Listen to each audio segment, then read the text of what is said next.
Hello. Hello, chattos. Hello, members. How are you doing? Hello, everyone. Hello, nerd friends. Hello. Welcome to the Friday night live stream, which is happening on a Saturday. Hello. It is 27th of September and it is exactly 9 p.m.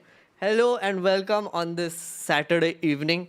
Lot is happening as usual. I couldn't do the stream yesterday because I had to go to the motherland, the Nagpur or RSS land or whatever you want to call it, to meet my mother and say goodbye to my grandmother. So yeah, I just came back today afternoon and I am now doing the stream. So hello. That's the reason why I didn't do it yesterday. Hello. How are you doing? Welcome to Dictator Land. Yeah, it does feel like that, no? Today we are going to cover what is happening in Ladakh in great detail and also at great risk, personal risk, we are going to talk about Gadkari. Yeah, there have been some major allegations made against Shri Nitin Gadkari ji. Allegations by Anjani Damania, and we are going to talk about it. It is a bit risky. I must tell you right at the beginning, saying anything against Nitin Gadkari is very risky. For me personally, and also otherwise because the man is extremely litigious and he's very rich and powerful and has a lot of lawyers. So yeah, we're going to attempt that today. Later, first we'll talk about Ladakh. Yeah. Uh, Nitin E20 Gadkari, or as people are now calling him Gaddakari. I like that word, Gaddakari. Allegedly he's a Gaddakari. Sorry for your loss. Thank you so much, Augustus. Thank you. Yeah, government's just own goal after own goal. The Sonam Wangchuk thing is horrible, by the way. Seriously, the nicest man ever. I don't understand what these people are thinking anymore. I don't think they're thinking at all, honestly. Because Sonam Wangchuk, of all the people, is the nicest man. He's just such a nice guy. Okay, and when you do this to nice guys, other people are like, yeah, not him, not him. It just felt like that. It's like this just feels so wrong. What are you thinking? It's crazy. What pisses me is Congress not protesting for Wangchuk. I think Congress has been doing its whole usual social media noise, but yeah, I didn't see much of a protest voice. I think Supriya Srinath and people have been giving statements. Pawan Khera also spoke about it. No protest has happened yet. E20 petrol scam. No, Manu John. We are not going to talk about E20 at all. It's a different thing. It's an altogether different thing that Anjali Davania has revealed. And she's going to do a series of exposes apparently. So I'm like, okay, yes. Thoda Bhanda. He was a hard supporter of BJP first. He's a right winger, but later BJP backstabs him. I don't think he was a hard supporter of BJP. See, the thing about Sonam Wangchuk you have to understand is that he's a nice guy. He doesn't like confrontation. And when the first time 2019 May the Article 370 was abrogated, there were very little details about what exactly it meant. So I think in his instinctive hurry to thank the Modi government, because they were asking for Ladakh to be a separate state for a while now, right? Because they felt like Jammu and Kashmir and Ladakh. So Jammu and Kashmir was dominating on Ladakh and being unfair in general. A lot of people in Ladakh felt that, so they wanted a separate entity. And when the abrogation happened, I think the first instinctively Sonam Wangchuk thanked Modi ji. And also he has been thanking Modi ji for years. He has been thanking whatever prime minister is there for years. As I said, he's a nice guy. He doesn't like confrontation. That's my reading of it at least. Care to touch upon Bareilly news? Oh yeah, I haven't really seen that. I actually saw it right before the stream. There is some protest happening. This I love Muhammad sticker was found and there is some crazy protest happening. I'm like, WTF, what is going on? I have not read much about it, so I will not comment about it right now, but I will later, maybe after I read about it more. Right now, I was reading a lot about Ladakh and the Gadkari thing, so yeah. Hope to keep hope alive in these streams and these times. Yes, that is pretty much the objective I come with every time I do anything on YouTube. Yeah, sometimes I feel like just having more information also raises hope. Don't you feel like that, chat? I feel like that. I feel like darkness breeds hopelessness. Darkness breeds a lot of things, including hopelessness and anger. If you don't know things, you feel more hopeless. But if you know more things and if you start understanding the problem and what is actually going on, it gives you a little bit more hope, because understanding the problem also leads to solutions, right? At least in your head, you start processing it. And that is why this is called the political therapy show. Because we talk about problems, right? If we don't talk about problems, how will we ever solve it? And when we talk about problems and then we go towards solutions, that raises hope. So I feel like darkness is not the way to go.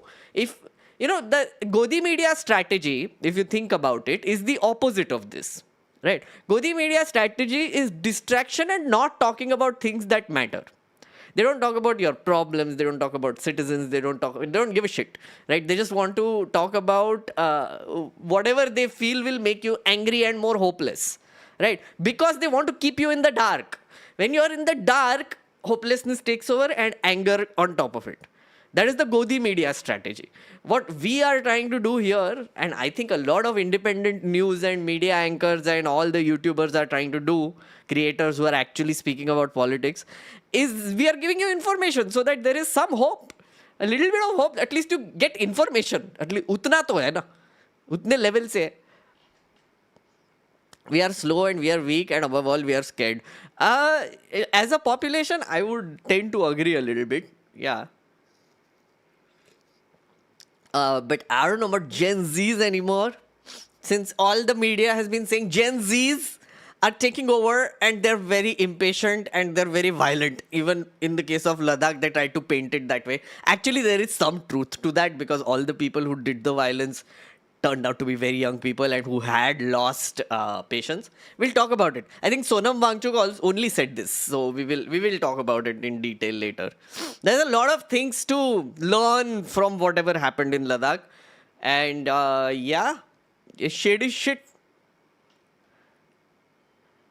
You guys are also Godi media, but against the government. Listen, do you understand, Ayush, what the term Godi media and where it comes from? Godi media means that a media that is sitting in the Godi of the government. The government, like a bap, like a patriarchal overlord, is taking the media and sitting on their godi and then going like, ha ha ha, अच्छा लग रहा है media, हैं गोदी पे बैठ जा, and then godi media just like, pa. That is godi media, you moron. How can I be Godi media when I'm not sitting in the Godi of the government? Whose Godi am I sitting on? Oh, maybe the citizens, yes. Okay citizens के गोदी में but गोदी में क्यों बैठेगा मैं भी तो सिटीजन है खुद के गोदी पे कैसे बैठेगा मैं चोमू कुछ भी मतलब बकवास पेलने का इसलिए पेल दिया आयुष ने मतलब जस्ट लाइक जस्ट बकवास I don't think people understand what is the point of journalism and media also sometimes it is supposed to be anti-establishment seriously I mean do you even understand that concept I don't think so. So that's why such stupid ass thoughts come out of your head. Oh my god. KV, thank you for the 20 memberships. Thank you. Much appreciated. Much appreciated. Okay, yeah. I was just checking. I do feel that kids nowadays are more inattentive and impulsive because of social media and people getting information right away rather than seeking information. Impatience to sab mein hai. I agree with that, but I wouldn't say just the kids. I think older people are also super impatient now. And it is a function of shorter attention spans, internet, all the things. Dude, I realized I am not able to have one conversation, like a proper conversation with adults anymore. Like yesterday when I was at that event, my grandmother's 13th day, and I was trying to talk to people and literally seconds later they would just start looking at their phone and going like, huh. Either I am very boring, which I don't think I am. I'm sorry. I'm not boring. I'm not. I know that. I have trained myself to be not boring. Right? They just phone पे ही देख रहे यार मतलब सब लोग it's a little annoying. Everybody starts fubbing. Yeah, I don't get it. It's a sign of the times. Better call. I love that name, Better Call.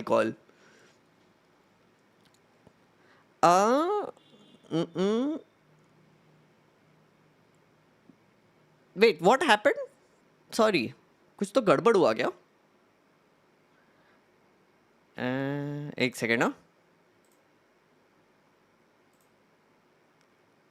I think मेरे Discord में कुछ चल रहा है, but no, it's fine. It's fine. Dragoons, thank you. Gen Z in India are the most pro-BJP people in India. After the boomers, Gen Z are far more conservative at every metric. Most spineless generation ever.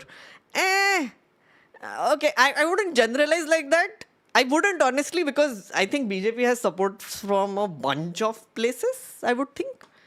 And it's like a larger ideological support also that they get.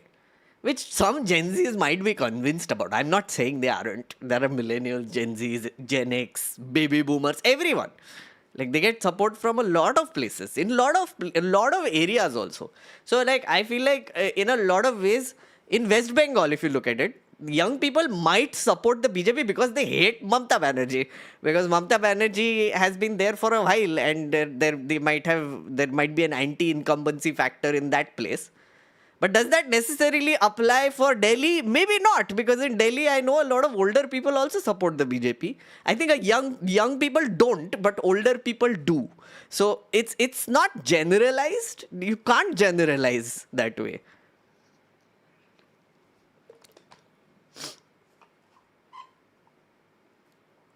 If you're less than 28, you're Gen Z. Yep.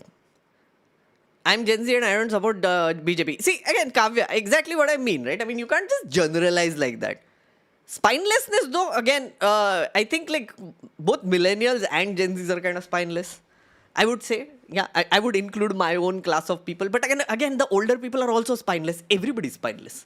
ऐसे थोड़ी बोल सकते like that I can generalize. Everybody. सब लोग. I would say at least the younger generation speak up a lot more than the older ones. I think that I believe. Developmentally, our brains are going through maturation until 25, and therefore social media may interact with brain maturation and development. ADHD is a brain maturation illness. Okay, I have no idea about this, but sure. Dragoons will generalize. Okay, fine, friend, fine. Queer Queen, thank you so much for the support. We need to get BJP out of power in Gujarat or Jansuraj in Bihar to make some real political earthquakes. I feel like Bihar, as I've been saying for months now, is going to be an earthquake.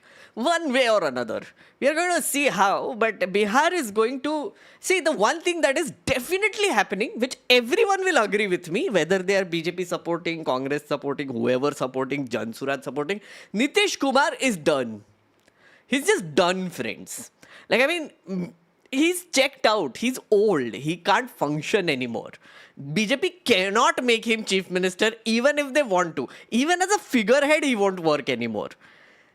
When that happens, that is going to cause the earthquake. That is one thing we know, right? That is what I mean. Like, Bihar is going to change things. It is inevitable at this point. Om Prakash, thank you for the 10 memberships. Thank you.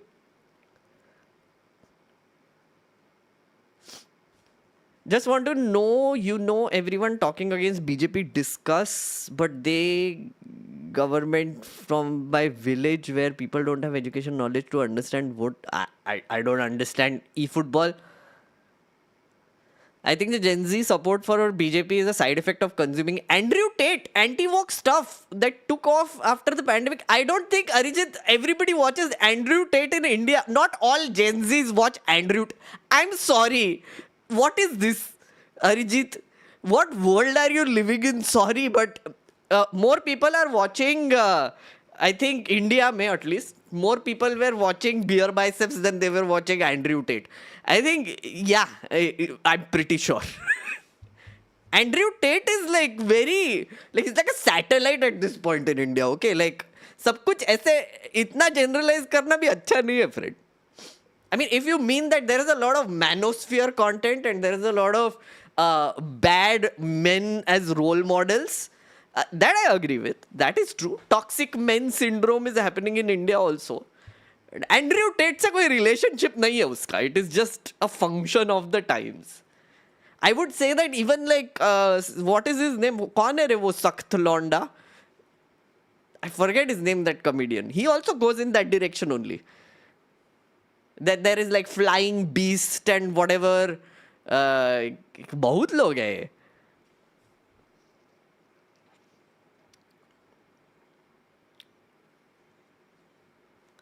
Zakir Khan. Yeah. That's the one. Exactly. Thank you. Elvish also. Of course.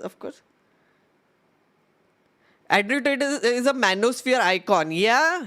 He is like, see, manosphere. If you say that there is a lot of influence of manosphere, I would agree with that. Andrew Tatification. Andrew Tuttification.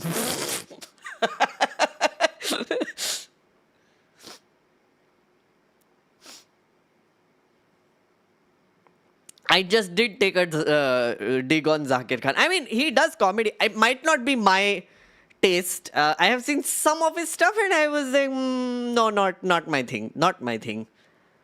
Om Prakash, thank you. PLR bonus mil gaya, so I thought I should give back to the community. Love your content. Hey, thank you so much. Be like Om Prakash. Look at what Om Prakash is doing. Support your favorite creators. Thank you so much, Om Prakash.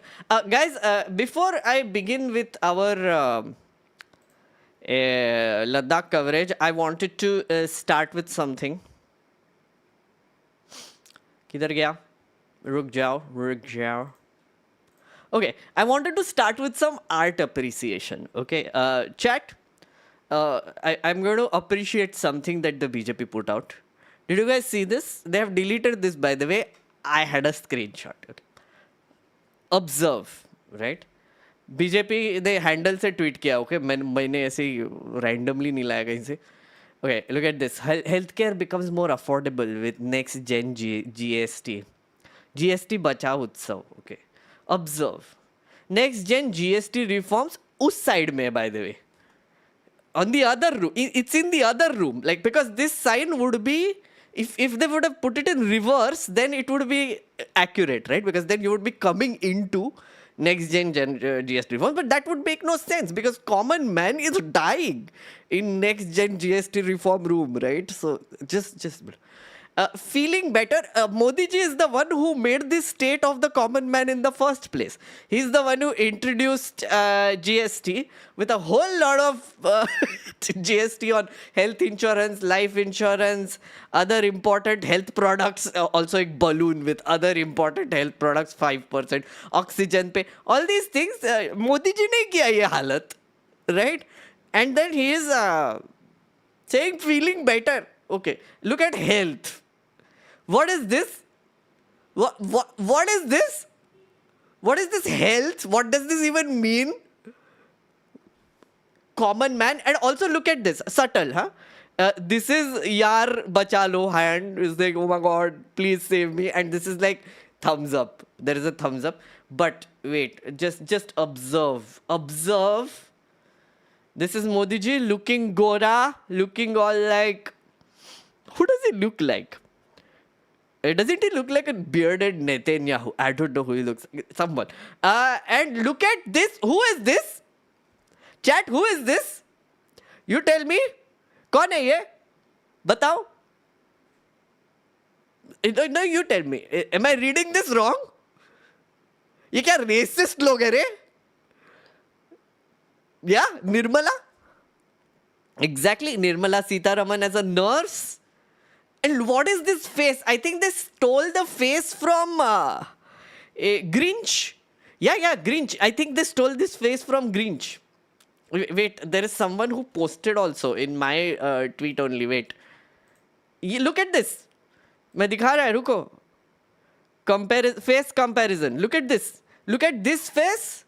And look at this face. Look at this face. Look at this face. Exactly same to same. What is this? What is this? है? BJP ने insult मारा है हमारे निर्मला सीतारमन पे. Also racist on top of it, right? Modi ji को बड़ा गोरा बना दिया. Nirmala Sitharaman, not so much. Yeah. Also, what is this 33 life-saving medicine 0% का tray that she is holding? I can't, guys. I can't. GST Bachat Utsav. So, yeah, bullshit. See, this is what I mean. Like, I think BJP has... I think उनका brain जो 3 brain cell था 2 हो गया था. Now it's down to 1. It's like a 1 brain cell thing that they are doing constantly. I think they're panicking. They have no idea what to do. And they're coming up with shit like this, and the official handle is tweeting this also. Oh my God, is there nobody in the BJP who looked at this as like, थोड़ा ज़्यादा cringe नहीं है ये? Look at Nirmala ma'am, थोड़ा सा weird नहीं लग रहा है उनका face. What is this? What is this, huh? But no, BJP for India handle is being handled by some doofus, clearly. I would love to see who gives the final approval for shit like this. If it's Amit Malviya, I completely get it because the man is a bit of a... Malware is a bit of an idiot. So, but कौन देता है ये approval seriously? Cringe से ज्यादा messaging is oof. Exactly, messaging is the opposite. It doesn't make sense. Like you are the one who imposed GST for 8 years and like screwed us and then brought us onto a hospital bed, and now you have reduced it as like अच्छा लगा कम कर दिया ना. You're in ICU but now we are saving you. We put you in ICU, now we are saving you. Thank you Modi ji.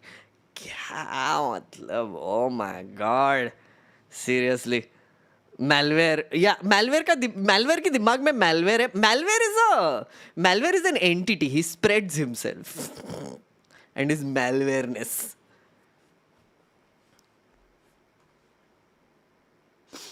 Aren't BJP and RSS anti-medicine? I don't think they are, because every time they get into like health trouble or their health goes down, they always go to like AIMS or wherever. They are not. They can't be anti-medicine. They can't be anti-modern science, because फिर जान कौन बचाएगा बे?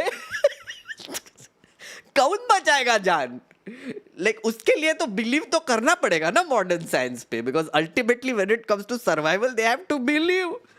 On the surface they can go all Ayurveda and whatever the hell they want, and Patanjali and whatever. But when it comes to that, even Balakrishna and Ramdev, whenever they get into health trouble, they go to AIMS and all these modern hospitals only. Hypocrisy तो भर के भरी है सब में. बाबा रामदेव कैसे जान बचाएंगे? Exactly. Like, I mean, yoga is great. I'm not blaming yoga. But yoga is for keeping yourself healthy. But when you get a disease, yeah, or when you get into an accident, or when you get a heart attack, yoga is not useful then. Ayurveda is not useful then either.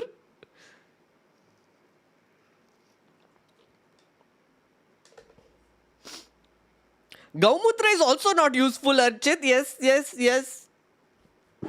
Sorry for being late. अरे maybe in classroom थोड़ी है रे. क्या रे तू? We use chat GPT. BJP uses Jat GPT. Oh, what is this? What is this? Queen. Wait, Jat GPT?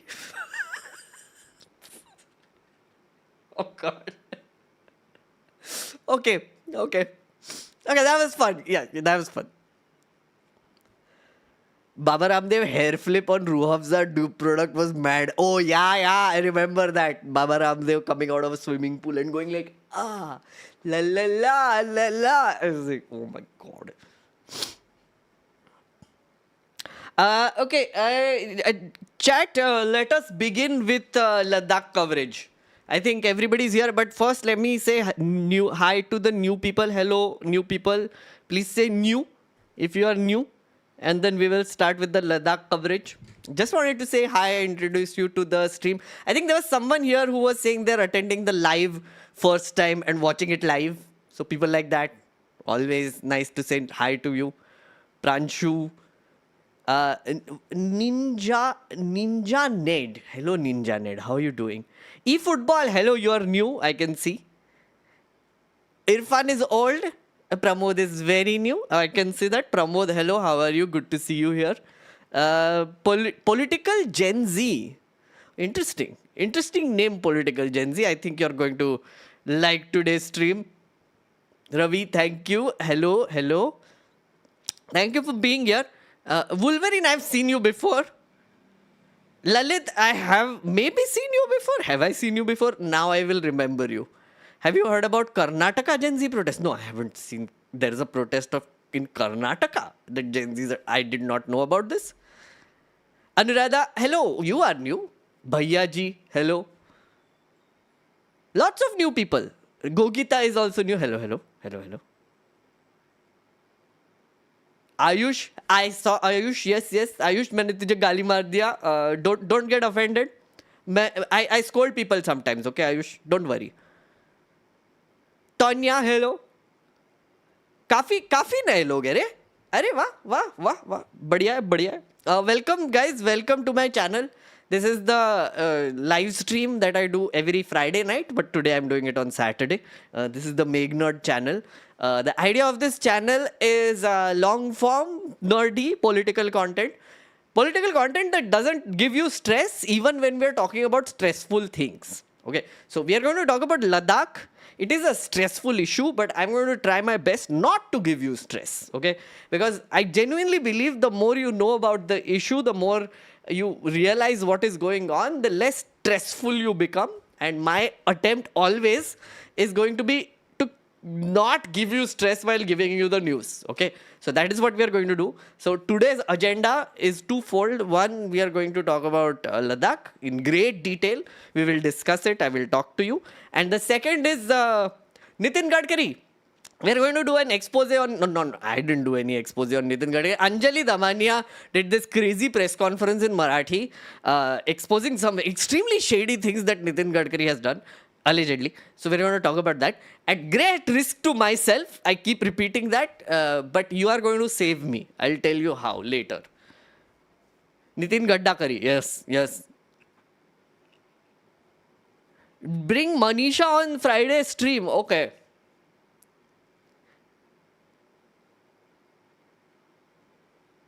I don't know what is Gen Z and millennial and all that crap. I just know I used to listen to magnetic cassettes my dad used to bring from Mumbai. Okay. No, okay. Clean set, you're ancient then. Like me. I'm also ancient.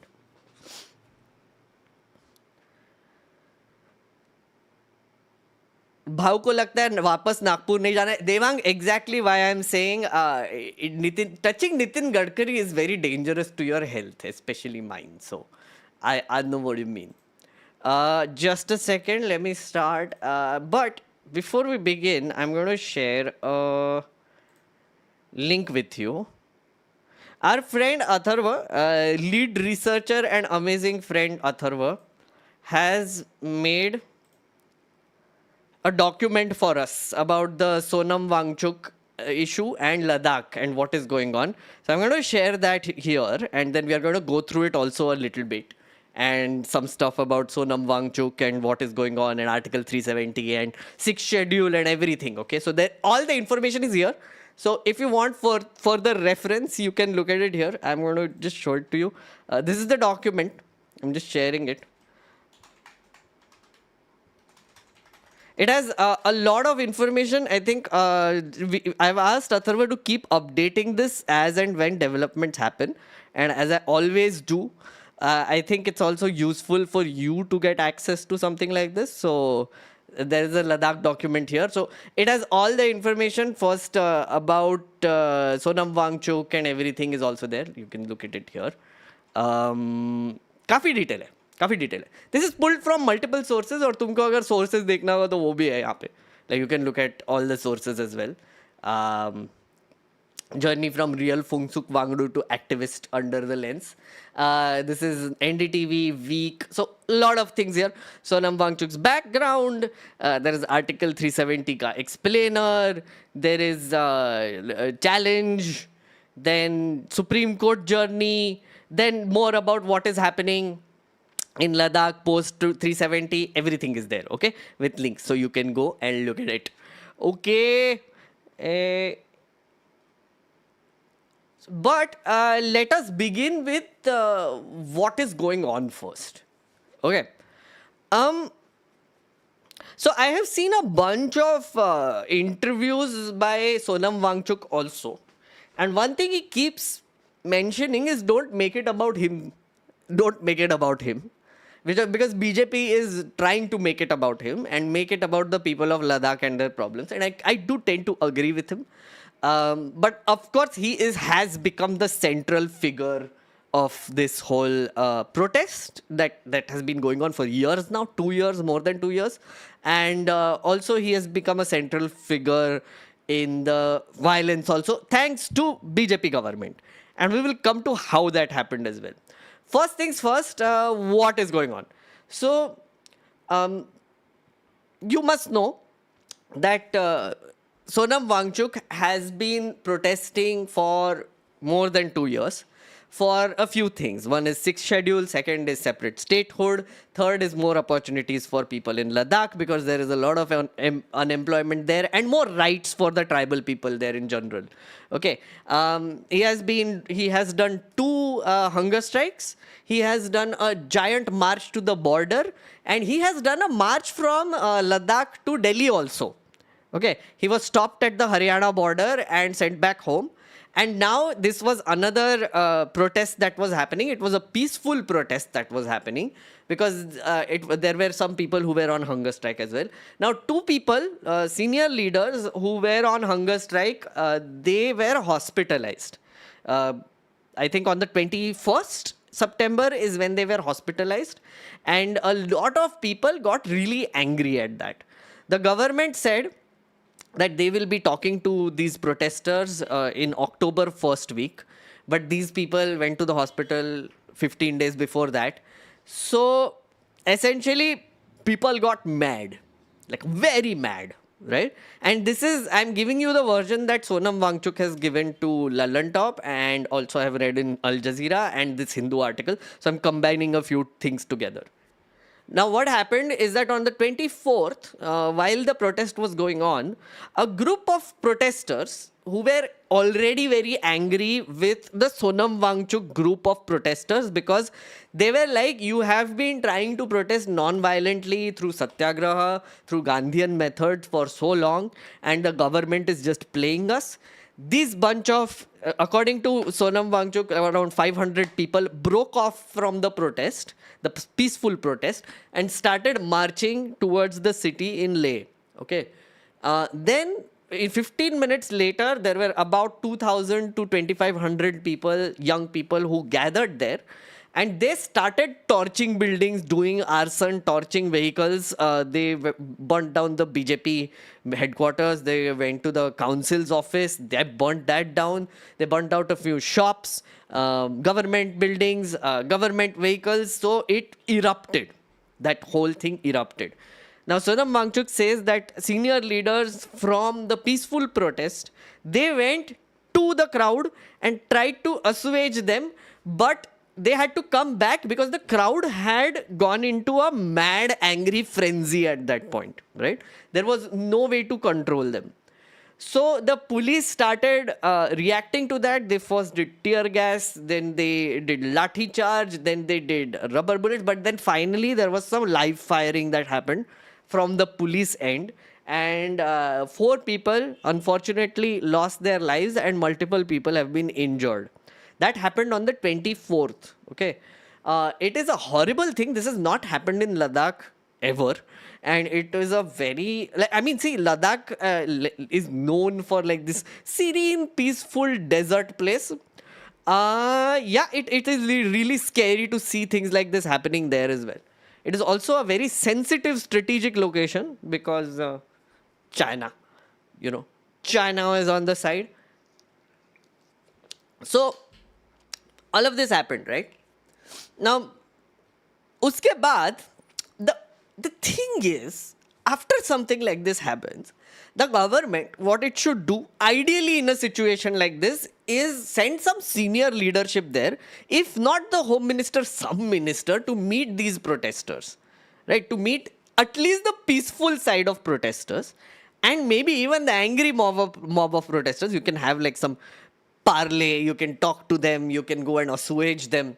You can basically tell them, listen, okay, fine, it was our mistake. We were going to talk to you in October first week, but let's do it now.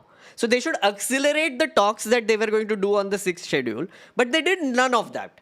Instead, what they did was they started acting like authoritarian dictators. And they went after everyone. Right? Now, because they were going after everyone and they needed a figurehead, of course they went to Sonam Wangchuk. Right? As I said before, Sonam Wangchuk is the sweetest man ever. Like literally ever. Ek sample de dete ho. In case you don't know who Sonam Wangchuk is, I feel like this is also one of my kaha gaya? Idhar hai kya? Yeah. Look at this. This is the kind of stuff that Sonam Wangchuk does. Okay. वैज्ञानिक तरीके से बनाना शुरू किया. This is one of his inventions. Now, for all of you who don't know who Sonam Wangchuk is, he's an activist, but he's also an inventor. He's an educator, right? You must have seen Three Idiots. It was loosely based on him. And 5 Point Someone by Chetan Bhagat also, by the way. He is a true nerd. Exactly. Thank you, Shroom. You just took words out of my mouth. He is a nerd. He's one of us. He's one of our tribes. He's extremely nice. He's extremely smart. And he did this one invention which he got him a lot of accolades also, called automated ice stupas. Okay. So these are like artificial glaciers that are being created in places like Ladakh, which are facing a lot of water problems. Again, it is a cold desert, Ladakh. For those of you who haven't been there, I haven't been there yet, but from the looks of it, it is a cold desert. It is extremely cold, but there is less water. So he invented these things. So someone else invented the cold glaciers, like artificial glaciers, but he turned them into like stupas and automated them. Okay. So this is an entire video of how they did it. दोनों ही हालत You में just look at पानी him. को अलग से divert कर दे और इससे पूरी लाइन बच जाए और लोगों को भी तकलीफ ना हो. तो इसलिए अब हम जाते हैं ऑटोमेशन को समझने के लिए. तो ये हैं अंगचुक नोरबू जी, जुले अंगचुक नोरबू. और अंगचुक नूरबू हमारे साथ कई सालों से काम कर रहे हैं, सबसे सीनियर मेंबर्स में से एक हैं. तो अंगचुक नूरबू, आप कैसे याद करेंगे ये डिजिटल ऑटोमेशन के सफ़र को आइस्तूपस में? जी गाले, जैसे हम पहले भी 2018-19 में भी हम अपने आइस्तूपा टीम के साथ थोड़ा ये जैसे हम पाइप जम जाना और इसी दिक्कतों का सामना करना पड़ता था, तो उसी को देखते हुए हम ऑटोमेशन किया और थोड़ा बहुत विचार किया था. Sorry, yes, as someone pointed out, again, he didn't invent the artificial glacier concept, but he automated it. So he did a value add on it, okay? But let me show you. Someone was asking, how do they do this? So they show it also. Okay. क्योंकि अभी दिन है और बहुत ही dedicatedly इस पे काम कर रहे हैं. Look निशान, at this. बताएंगे कि कैसे ये वाल्व्स ऑटोमेटिकली ऑन ऑफ और ड्रेन होते हैं? जी काले. सो ये एक सिंपल 4-वे वॉल्व सिस्टम है. इसमें 4 इनलेट आउटलेट्स हैं. तो इसमें पोजीशनिंग सिंपल है काले, क्योंकि अभी दिन है. अगर हम स्टूपा में पानी डालें तो पानी मेल्ट हो जाएगा, जमेगा नहीं. तो वॉल्व पोजीशनिंग क्लोज पे है. पानी यहाँ से आ रहा है और ड्रेन में वापस नदी में जा रहा है. जैसे ही शाम होगी और पानी जमने का टाइम होगा, वैसे ही हमारा सिस्टम ये डिफाइन करेगा कि हाँ अब जमने का टाइम है, तो ये ओपन पोजीशन से ये इस पोजीशन में चला जाएगा और हमारा ये दोनों साइड जो ड्रेन है वो एम्प्टी रहेगा और सोर्स से सीधा स्तूपा पे पानी जाएगा. Look at that. गुड. तो हमारे और एक टीम के मेंबर हैं दर्शन, जो कि So, so all these young people, engineers who are out of a bunch of places, they are the ones who are helping him and his organization and his school and institution essentially make things like this. Another invention that he has done is actually, again, kind of insane. I mean, there is... Wait, khul jai yaar. Look at जुले this. नमस्कार व सलाम दोस्तों. आप सब ने सुना होगा कि लद्दाख के इन सीमाओं से चीन और भारत की सेनाएं पीछे हटाई जा रही हैं, यानी कि डिसएंगेजमेंट हो रहा है, जो कि बहुत ही अच्छी बात है दोनों देशों के लिए और तमाम दुनिया के लिए, क्योंकि इन ठंडे पहाड़ों में दोनों तरफ की तकरीबन 50,000 सेनाएं तैनात थी और ये सबके लिए एक मुश्किलात का सबब था. दोनों लीटर मिट्टी का तेल जलाना पड़ता है, जो कि खर्च बहुत ज़्यादा आता है देशों पर, क्योंकि ये तेल बाहर के देशों से आता है. फिर प्रदूषण का क्या कहें, जिसकी वजह से हमारा जलवायु परिवर्तन हो रहा है और यहाँ लद्दाख जैसे इलाकों में तो हमारे... So he is a big environmentalist also, and he developed this tent, which is a solar heated military tent, and he gave it to the Indian army because people in Ladakh, you must have heard so many stories about how harsh the conditions are in places like Galwan, Ladakh, all these areas. They're extremely cold places. And I have this story, like one general I met recently only. He was telling me how they have to carry jerry cans of kerosene to the top of the mountains, where they are essentially looking at like Chinese positions from a distance also. So before the no man's land. But those are at a peak, right? So there are very few helicopters who can go to that level. So they have to send like jerry cans of kerosene to those places constantly, right? So what he essentially developed is a solar heated military tent. It is naturally solar heated, and it can be in high altitudes, and he gives like a nice little tour of that also, how it works, और फिर etc. रात में ये कक्ष जो इसका उत्तर का हिस्सा है वो गर्म होके गर्म रहता है, तो वो यहाँ उनका सोने का हिस्सा है। अब ये Naturally पूरा insulated. टेंट कैसे गर्म रहता है, इसके 3 तरीके हैं। एक है कि दक्षिण दिशा से सूरज की किरणें आए, जैसे इधर आ रही हैं, वैसे ही ये जो दीवार है ये इसका दूसरा हिस्सा है। Okay, wait, sorry. Entertaining Dev Sharma. Meghnad is a Muslim. No, wait. अरे Val, रुक जा, पढ़ने तो दे मुझे. Sorry. Meghnad is a Muslim convert. He is sponsored. At some day you will realize this too. It will be too late by then, folks. So yeah. Dev, okay, bye. But holy shit. Do people actually come here to say this? Sorry, distract ho gaya मैं, but that was like...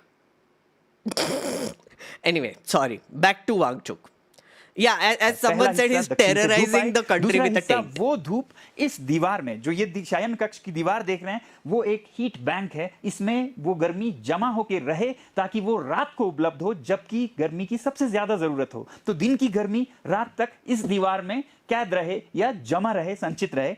ये इस दीवार में हम पानी का प्रयोग करते हैं और भी कुछ मटेरियल्स का, और इसको पॉलीकार्बोनेट के पारदर्शी परतों से ढका गया है, जिसमें से धूप जा सकती है मगर गर्मी वापस ना आए।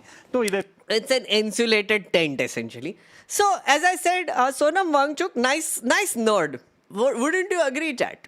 Wouldn't you agree? A very kind man. He got the Magsaysay award also for his work in Sekmol. He started this organization called Sekmol, which is an alternative school. Which is sort of trying out new ways of educating people while they work, and there are like capsule education programs that it does. Again, it's all in the document. I won't go into too much details of that. But man got a Magsaysay award, and he is a very famous guy worldwide. He's an activist, inventor, and he's very well respected. Now, what happened is that he is from this place called Ladakh. It is a place which has 3 lakh population, I must say. It is a smallish place, in case you don't know, right beside Jammu and Kashmir. It used to be a part of Jammu and Kashmir. Now it's not. In 2019, Amit Shah and Modi ji came in and abrogated Article 370 and reorganized the state of Jammu and Kashmir. It turned it into Jammu and Kashmir and Ladakh. Okay, so they split the state into 2. They separated Ladakh, and Jammu and Kashmir is one part. Jammu and Kashmir is with an assembly, and Ladakh was kept a union territory without an assembly. Now, there were many challenges done to this. Pretty much like in short, what the petitioners were asking is, can you really turn a state from a full state into a union territory? Now, our Justice Chandrachud, he is like, yes, of course, we can. So Supreme Court has said that it was all good. The reorganization and the Article 370, they have given it the green flag, and so there is nothing further to say about that. But what happened is that, as I said again, it was split into 2. Jammu and Kashmir with an assembly, Ladakh without an assembly. The without an assembly thing became a problem because as a union territory, it is being controlled by a LG. right? The LG is appointed by the central government. The central government is pretty much running the show in Ladakh. Now, the people of Ladakh have been saying that there is some budget of around 4,000 crore that is given to the area of Ladakh every year. And out of that, about 300 crore is actually given to the bodies which are supposed to do things for the people of Ladakh. But the rest of the budget is being consumed by the LG and the bureaucracy there, and they are spending it in whatever way they want. The people of Ladakh have no say in how that budget is being spent in the state of Ladakh because there is no assembly. Right? So the demands that these people had, which is the people, what is the body? Apex body, right? Sorry. Ladakh Apex Body, LAB. And the Kargil Democratic Alliance. Now, there are two parts to this. So there is the Ladakh area and there's also the Kargil area. Ladakh area is Buddhist dominated and the Kargil area is Shia Muslim dominated. So there are two organizations which were formed. One is the Leh Apex Body. Okay. And the other is the Kargil Democratic Alliance. Now, two bodies which are full of apolitical people. It is full of social political leaders. It is full of student organizations, etc. They came together and they formed these two bodies and they were trying to make a representation to the government, the central government. These are the bodies which have been doing the protests also. And now Sonam Wangchuk is one of the members of the LAB. Okay, the apex body, the Leh apex body. Now, the government has been giving them a lot of assurances. Let me tell you what their demands were. Just a second.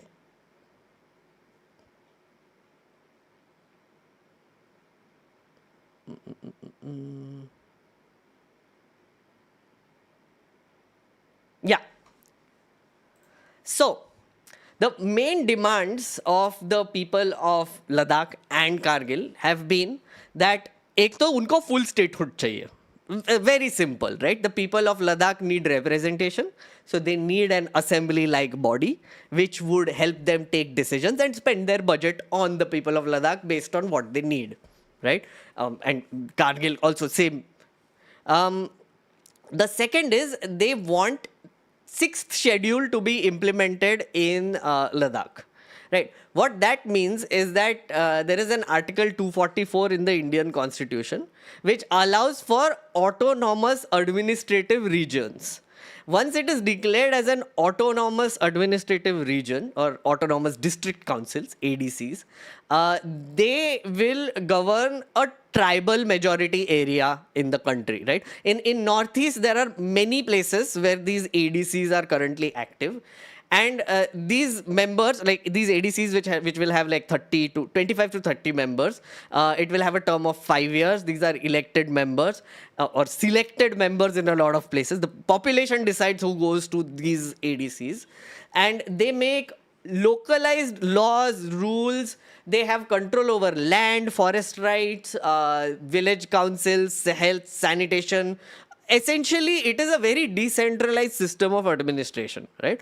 So what Ladakh has been asking is that, if you're not giving us full statehood, that is one demand.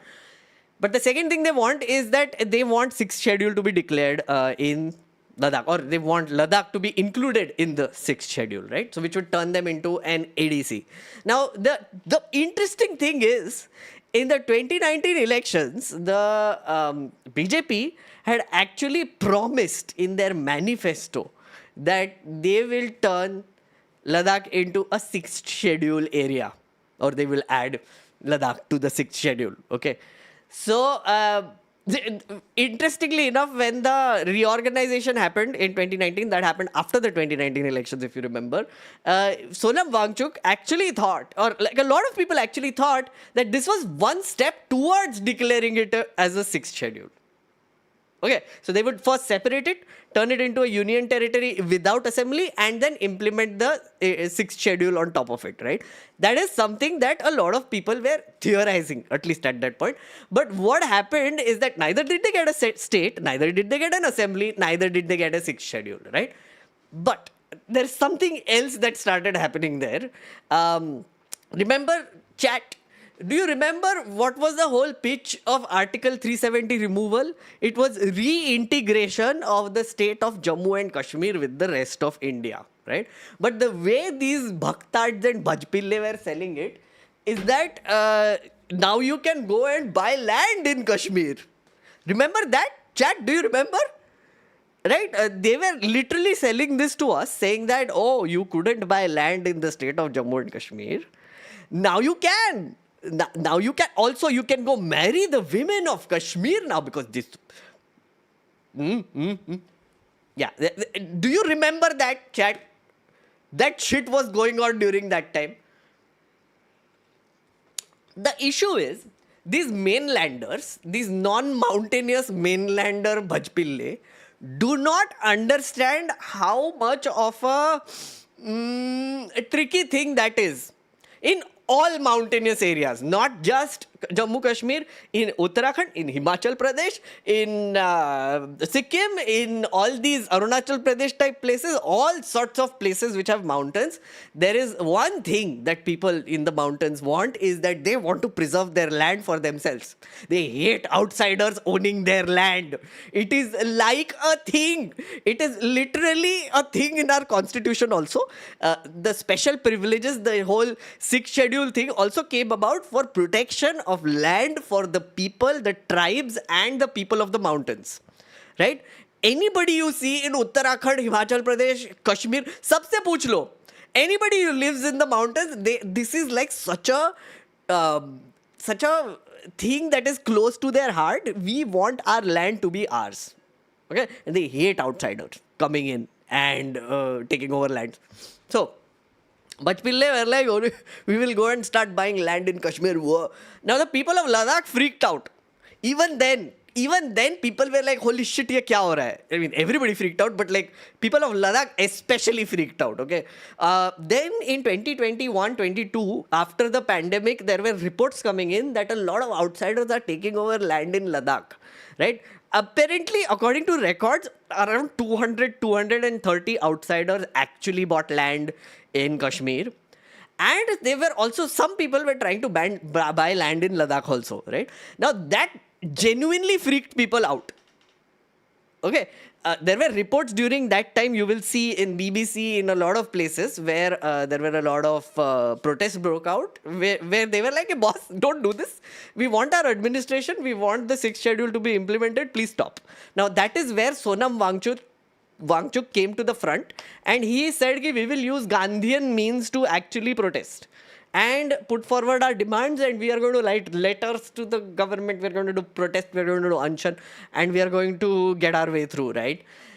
Now, for 2 years, since 2022 and onwards, 2023, they have been protesting peacefully for this long with these demands. And the government has done jack shit. They have done jack shit. Okay. Let me show you this. They even did a giant Padyatra, by the way. Look at this. This is Climate March Padyatra. They walked from Leh to Delhi. नमस्कार, सुबह के 4:45 पर हमारे पदयात्री निकल चुके हैं। उठते हैं कोई 3:30-4 बजे। ऐसा हमें इसलिए करना पड़ा क्योंकि यहाँ मैदानों सॉरी, एक सेकंड, एक एड्रेस करना था। ये कौन, सॉरी, चोमू कौन आ गया ये? He is not an ally. Sonam Wangchuk is a sell out. Rohan, एक तो सर्टिफिकेट देना बंद कर, right? Not necessary at all, right? But Sonam Wangchuk is a Magsaysay Award winner. He's a reformer, and that's what I've been trying to establish for this long. The man is very harmless. He has been trying to be very peaceful when asking for his demands. If you can't see it, For people like you, I am trying to show you that he has been taking peaceful efforts and trying his best to put his voice forward. For 3 lakh people of Ladakh, he's been leading protests and padyatras and trying to make this authoritarian ass government listen to these people because they want to protect their land and way of life. You know who else wants to protect their way of life? The Bhajpille Hindutva bros. They also are like, oh my God, our life is changing. Oh my God, all these Muslims are taking over and Christians are taking over. Same sentiment, समझ में आ रहा है? Same sentiment वो tribals में भी है लद्दाख के. Indigenous people of Ladakh, they also feel that, oh, all these outsiders are coming and taking over our culture and land and whatever. Same thing. Sonam Wangchuk is one of those people who is trying to speak in favor of his people. Okay, I'm done ranting. Go back to Sonam Wangchuk. दिनों में गर्मी इतनी बड़ी है कि ये सह नहीं पाते हैं। कल दिन में हमने देखा कि 37 डिग्री तो थर्मोमीटर पर था, जिस पर अगर धूप का असर जोड़ें तो ये 47 डिग्री का असर देता है। तो ऐसे में लद्दाख के लोग जो इतने ऊंचे पहाड़ों से हैं, जहाँ पर बर्फ़ रहता है और जहाँ से ये चल के आए हैं, यहाँ उनको पसीने से जार हो रहे थे, पानी की तरह बह रहा था उनके शरीर से पसीने। तो इसलिए हमने अब बहुत जल्दी सुबह चलने का फैसला किया है और निकल चुके हैं हिमाचल और पंजाब के सीमा पर कहीं एक सड़क से। आगे अपडेट्स देते रहेंगे। धन्यवाद। So he was stopped at the Haryana border after this, and the government didn't give a shit. Right? They just didn't. Okay. Now the latest update is that he has been arrested and the National Security Act has been applied on him. But the way they did it is freaking hilarious. Now, you know, this government is evil. Can we all agree on this, that if this government is targeting people like Sonam Wangchuk, there is this layer of evil that you just see outright. Okay, outright. It's like A, dumbasses. B, don't want to talk to people. It's just a thing. With authoritarian regimes, it's not like they will go there, they will try to assuage the people because violence ho gaya. So fir they are like, oh, let's be violent back to them. Use the state machinery, use the police, use whatever laws we have, like beat them up and then shut them up. Take one person from amongst them, turn them into a villain, turn it into an international conspiracy. Done. Done. That is their approach, right? Manipur maybe, if you think about it, Manipur may the reason why these people did nothing is because they want people to be violent. I mean, there is no other explanation, right? They want like destabilization in all these places, clearly, because otherwise they would just go there and try to assuage people. They would try to calm things down, but no. They don't. They want to make things worse, right? So what these people did was they did two things. First is they applied the FCRA Act, the Foreign Contribution Regulation Act, on his organization, right? And this is what they said. They cancelled his FCRA license also, by the way. Look at this. So the association, first they were asking ki, oh, your association has received some 5 lakh rupees from Sweden and a bunch of places. So explain, why should we not cancel your FCRA license, right? This is the association's reply. We received 4,93,205 from, I can't pronounce this, for educational program of youths under the FE project for creating awareness among youth on issues such as migration, climate change, global warming, food security and sovereignty, and organic farming. Okay, food security and sovereignty. Now this is one term. Please notice, food security and sovereignty is one. It's food security and sovereignty. It's sovereignty of food. Okay, one term. Just pointing that out. And organic farming. Through different workshops and training, the funds were utilized strictly in line with the organization's objectives and for the specific purposes for which they were allocated. Now, this organization got an FCRA license in the 1998 or 2000 mein they got the FCRA license during the Vajpayee era. Okay, they have been doing all these programs since then. Now, this is the ministry's response. Please notice. Association in its reply admitted that the donor organization has given the donations for study of sovereignty of the country.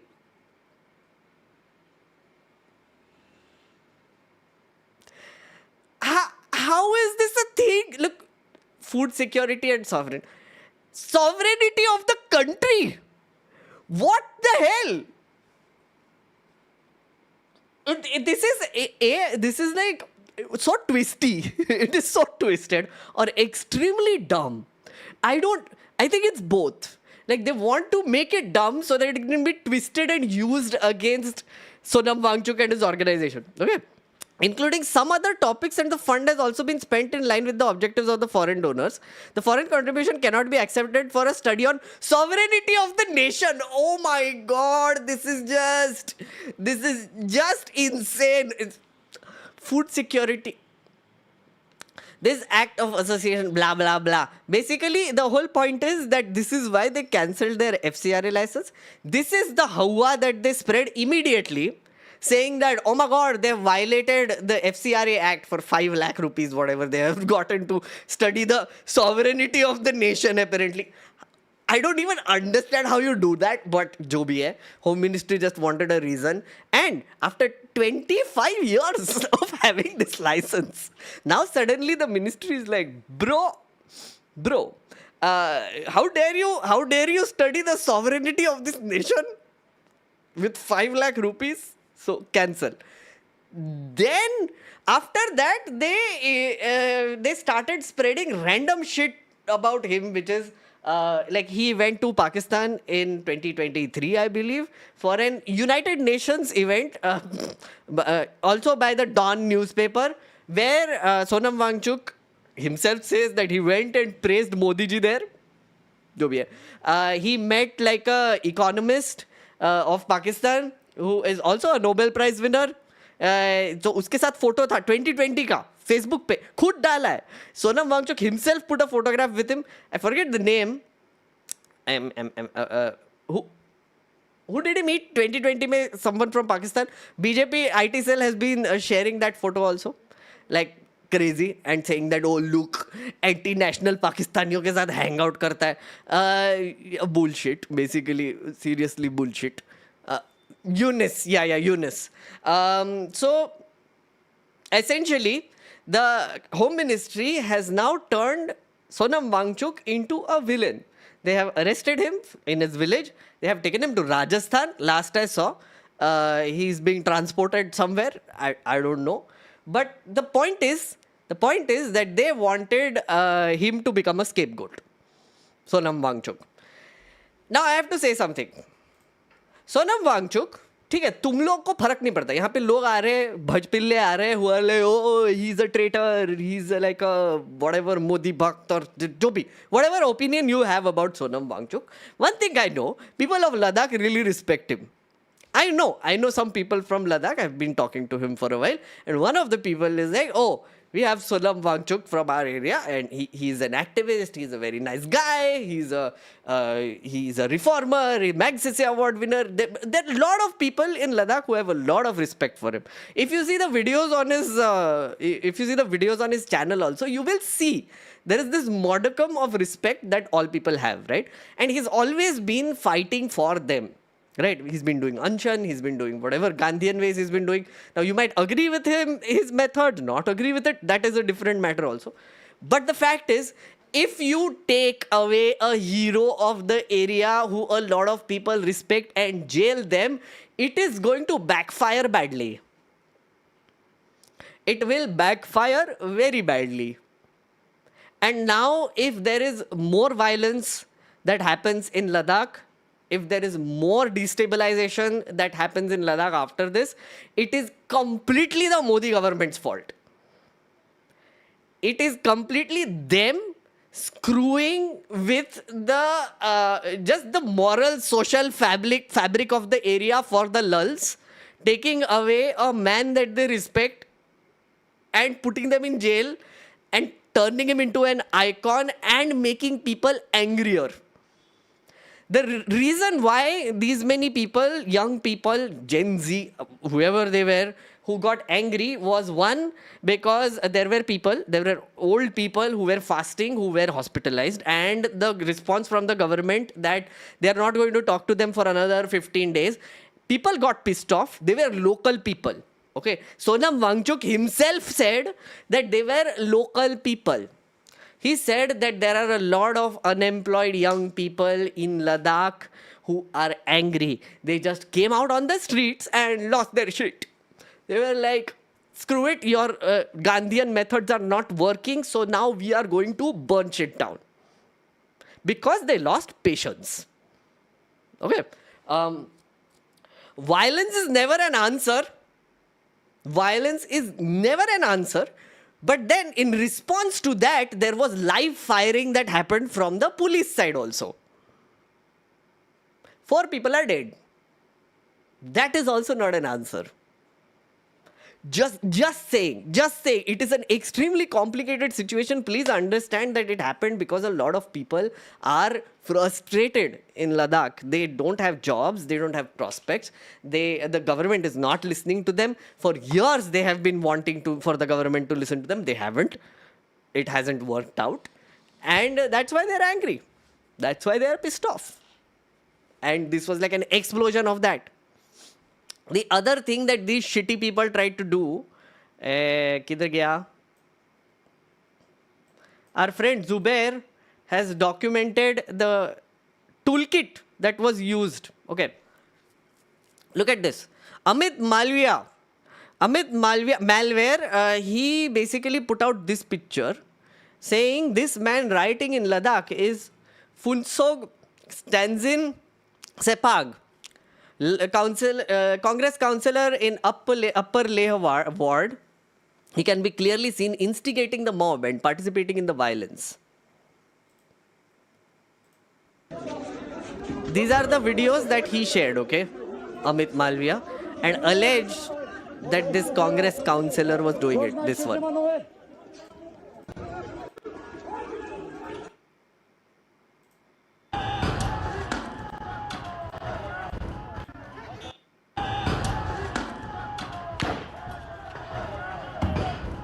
Specifically pointing to him.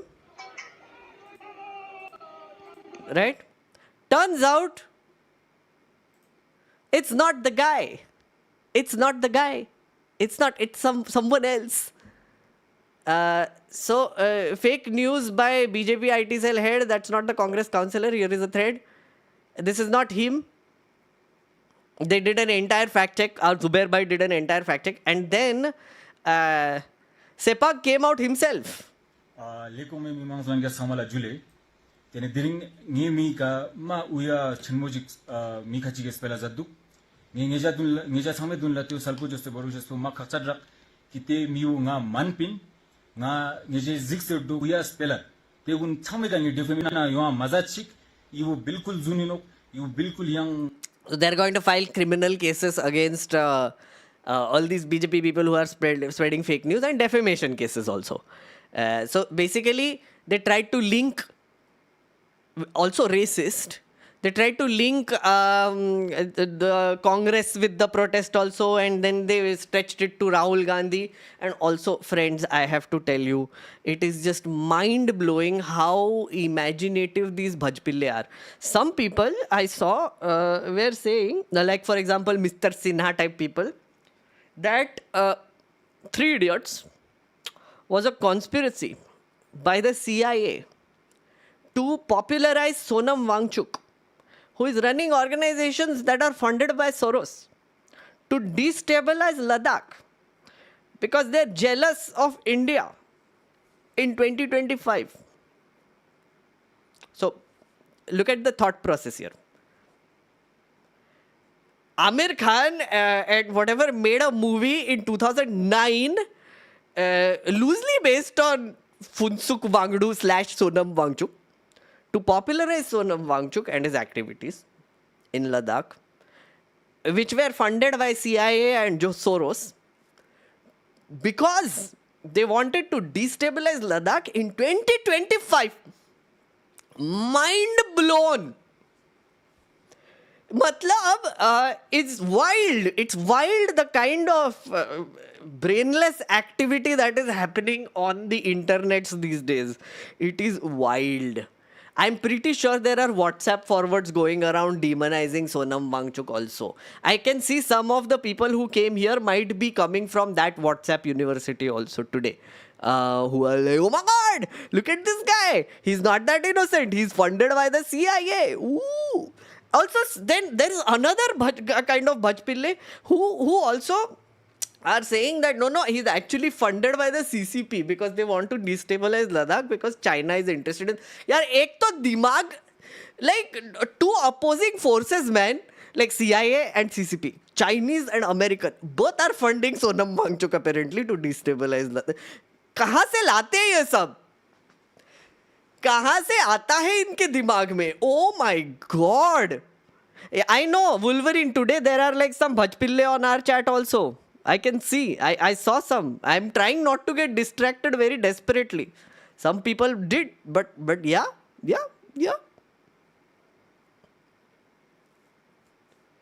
It's not them, it's us. How idiot do these BJP members think the unbucks are? I think their unbucks are pretty. They don't want to think. Critical thinking तो मार ही दिया है party ने उनका. हमारा भी critical thinking मारने की कोशिश चल रही है basically. Holy shit.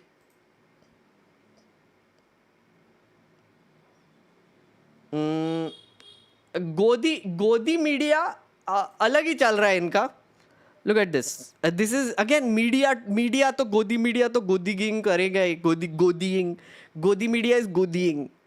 Disturbing scenes from Ladakh bordering China. Ladakh Autonomous Hill Development Council office, BJP office, CRPF, torch. Several injured. Talk of political link to riots. Activist Wangchuk draws Gen Z link. Spark of anarchy. The first hydrogen bomb.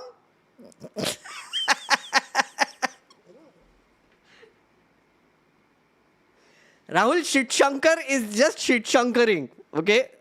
Oh my God. But anyway, गोदी media तो करता रहेगा अपना काम. उनको भी EMI भरना है, I guess. Poor things. Feel sorry for them. बहुत BMWs खरीद के रखे बेचारों ने. They want big houses. They've bought big houses. So everybody has to pay EMI, no? Poor things. Okay. Oh, lots of... how does moderation work? Can't see my comment. Anand, I can. Let's see. We use ChatGPT. Ho gaya. The government is driving people to the edge of the cliff. And what troubles me most is that silent protest is no longer regarded as a viable option. Nazu, exactly. I mean, you know, there was a time when governments would be more compassionate. You know, I've been thinking, I feel like there is a difference between empathy and compassion, right? Now, empathy is me feeling the same things that people are feeling. That is what empathy, I would say, is called. So, for example, people of Ladakh, do I have empathy for them? I cannot possibly have empathy for them because I haven't even been to Ladakh. I genuinely don't understand the problems that they have because I've never lived in that environment. I don't speak their language. I don't understand their culture. I've never been a part of that culture. But what I can have is compassion. You know, compassion is, I think, a more rational approach, which is like, I am looking at these people, I'm understanding their problems from my perspective and I'm being compassionate towards them. The government needs to have some compassion. So whenever someone like a Sonam Wangchuk, who is a Magsaysay Award winner, who is a very, very nice guy, as I have been constantly saying, has been using Gandhian ways to sort of put their demands forward, it is up to the government to sort of reach out to him, try to talk to him, establish a dialogue, talk to the people of Ladakh, and come up with a solution with them. The government of India, the central government, has phata paisa to do this, okay? They have phata paisa and a lot of people who are capable of doing this, but they don't. Instead, what they do is they put in LGs, which are, well, dictatorial by their own ways. LGs are just like doing their own thing. So people of Ladakh are distrusting and the government's job is to build that trust, and the way to do that is through compassion. How do you do the opposite of that? Is this shit. This shit. is the opposite of compassion. Okay, so the problem is that peaceful protests in a nice society or in a civilized society and a democracy should be the way to make the government listen. Unfortunately, the current government does not give a shit. So I would agree with you, Nazu. These protests unfortunately are not working anymore. I just love this country. पूरे साल गोडसे सावरकर बोस करेंगे, but protest इनको peaceful चाहिए. Hypocrisy much. Again, I am not condoning the violence here. I am not. I will not. Never. Violence, I don't think is the answer. I do understand the anger that the people felt because the government was not responding. And I would also say that the fault of that violence is the government. It is because they have not been listening. The people have lost patience. It should not have come to this. Like Manipur, it should not have come to this. This is a situation that was boiling for 2.5 years. They have done a walk from Leh to Delhi. They just didn't give a shit. They were stopped at the Haryana border. They didn't even let them come to Delhi.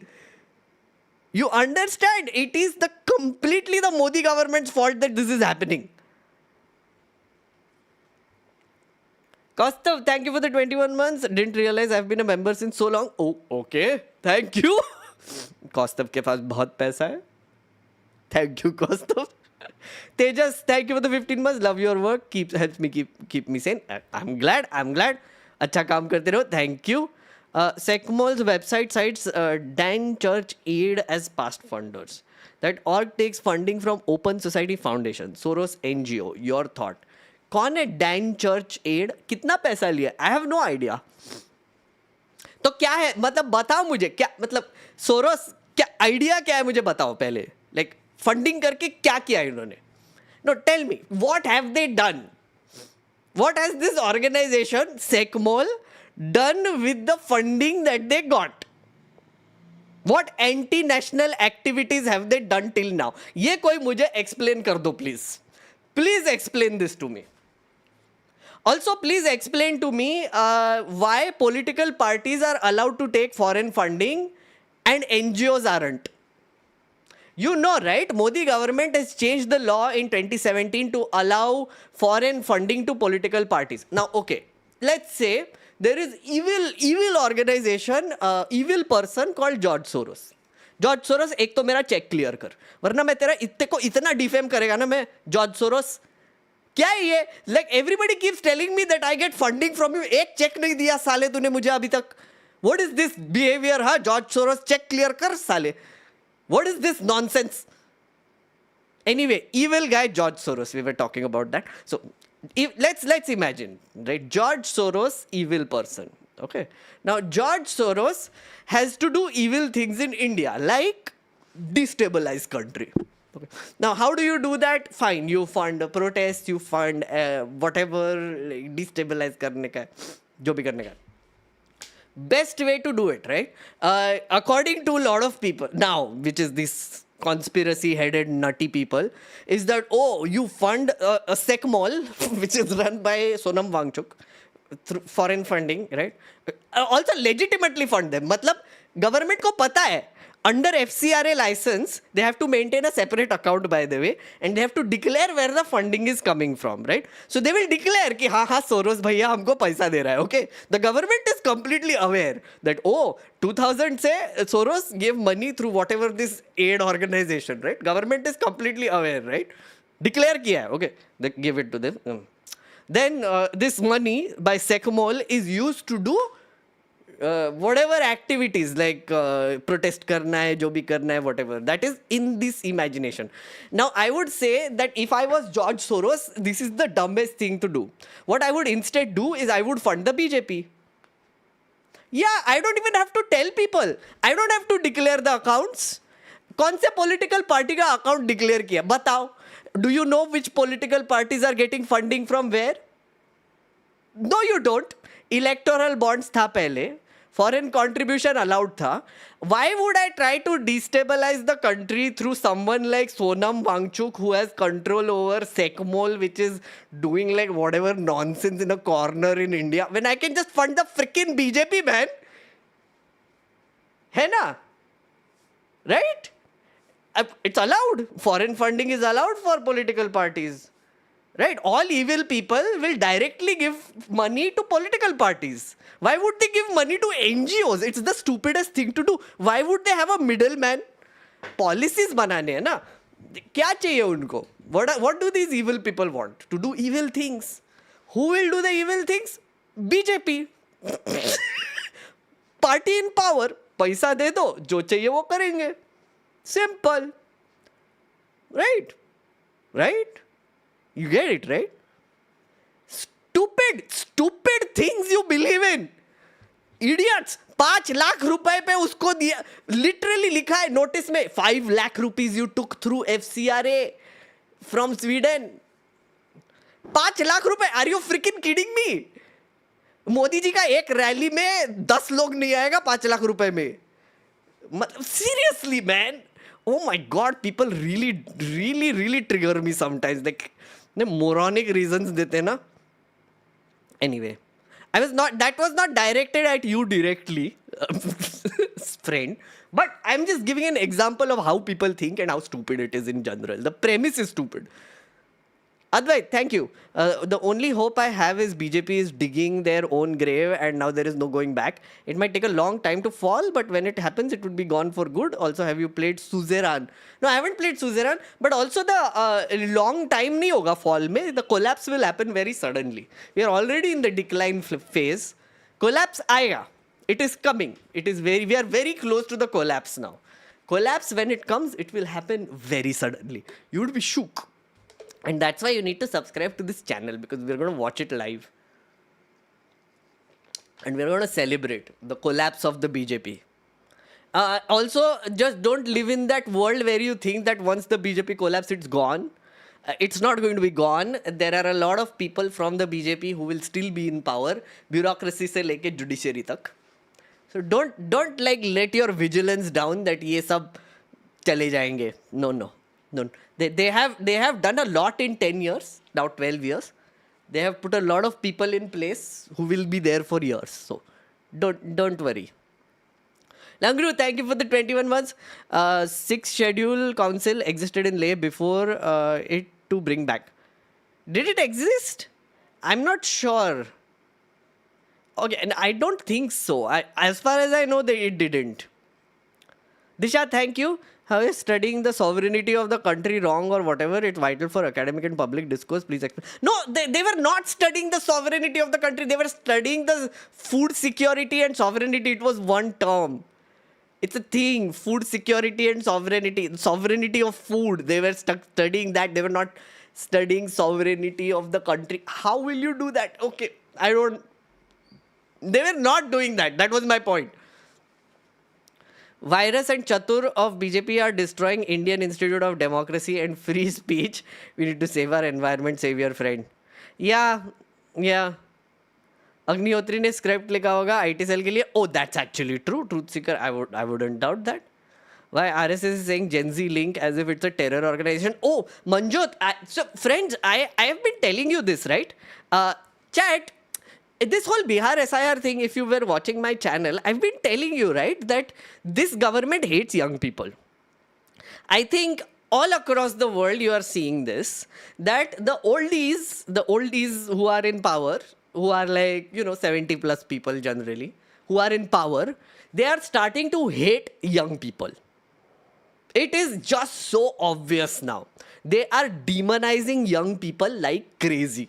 Like this whole Gen Z thing that they are doing is very deliberate, right? They want to paint the new generation of Gen Zs as impatient, revolutionary, violent, whatever they want, because they will demonize them constantly, because these are the people who actually want to speak up. These are the people who are genuinely losing their patience a little bit with this old generation, and they're like, bro, क्या कर क्या रहे हो तुम लोग? Like एक जगह पे वो नेतन्याहू जाके जेनोसाइड कर रहा है, then on the other hand Modi ji यहाँ पे अथॉरिटेरियन रूल चला रहा है, Trump is on his own trip only, whatever he's doing, it's nuts. All these old people are ruining the world and young people are like, please stop. And that's why they're using all their power to like sort of demonize the Gen Zs. Like this. Again, see, Shit Shankar doing the same thing. Activist Wangchuk draws. Gen Z link. WTF.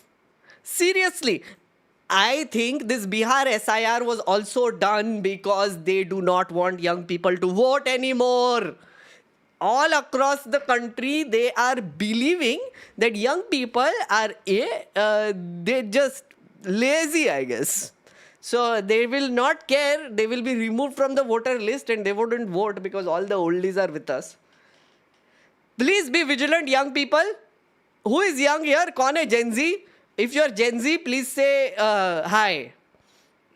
I'm talking to you, young people. Please be vigilant about what these oldies are doing to you. मैं तो बीच में. I'm millennial. I'm in the middle. I'm the bridge generation, okay? Between you and these old pricks who are in power right now. Putin also, thank you. See, all these people I'm telling you. See, so many Gen Zs here. Gen Zs, please listen to me. Seriously, there is a conspiracy against you going on by these oldies who want to paint you in a very bad light. Please don't let them. Please, I beg you, please don't let them. I mean, मेरा कुछ नहीं जा रहा है. तुम ही young हो. तुमको ही देखना है. But still, I'm on your side. I'm just telling you. I'm the bridge generation that is trying to tell you कि gaslight मत होना, please. They did it with us also. I'm just saying, you're much better. You're much better informed. You're smarter also. Just get off your asses. Don't be lazy. That's my only thing. Be vigilant. They will steal your election. They will steal your votes. Don't let them. And don't let them paint you like this. Okay? Just saying. Why are I am uncle, they are grandparents, okay? So I'm uncle now. I'm officially uncle territory. Boomer versus Gen Z empires are the millennials. I'm not the umpire, okay? I'm not. I'm just in the middle. Oh, Vimo is in chat. Where is Vimo? Hello Vimo, how are you doing? My friend Vimo is here. Bridge nerd. Yes, I'm the bridge nerd. Hey, listen. I am that uncle. So you know when you go into uncle territory, right? When you are walking around, when you go by a park, and then some kids are playing cricket, the ball comes to you, and the kid is like, "Uncle, ball fek rahe." That is when you have officially entered uncle territory. I have entered that uncle territory a few years ago, where some child with a football basically was like, "Uncle, ball de do na." So I'm like, okay, so now I am uncle. Bhaiya se uncle. I have graduated. Okay. That is me. Dadaji is who is ruling us though. I'm not Dadaji. You understand the difference? Dadaji is ruling us right now. Dadaji is the patriarch of the family and we must all rebel. We are the middle generation. हमारे पास power आएगा ना, when power comes to us and when we start hating generation alpha, that is when Gen Zs will become the bridge generation. Okay, so abhi you must be like what, 28, right? Gen Zs and less. I think 28 is the senior most Gen Z and under that is whatever. When you become the bridge generation after like another 10 years and we will be in positions of power or at least getting there, that is when you can be like, bro, ye buddhe, ye sale buddhe, inko nikalo niche. So then you will start hating us. Abhi nahi. Chat, abhi nahi. Abhi I am bridge generation. Okay. Yes, 23, 24. All you people. तुम्हारे पास आएगा ना ये situation in your 30s till you're 40, 45. Then you become bridge generation. I'm just entering bridge generation. Then when we come to power and we start hating on Gen Alpha, when we will be like, look at this, Generation Alpha is running conspiracy. George Soros is funding Generation Alpha to destabilize country. That will be us. That will be the millennials. Hating on Gen Alpha. Then you Gen Zs will be like, bro, ye kya chal raha hai, bro? Gen Alpha, please take care. See, generational shifts. You get it, right?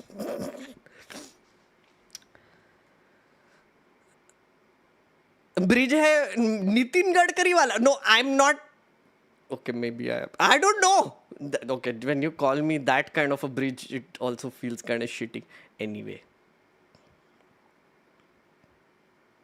George Soros is non biological, correct. तब भी हम George Soros को blame करेंगे. When we come to power, we will blame George Soros then also. He's like an he's like a presence almost. Sushant is from Gen X. Gen X का क्या situation है वैसे? They are also like sort of bridge generation only, ना? तुम्हारे पास भी full power नहीं है अभी तक.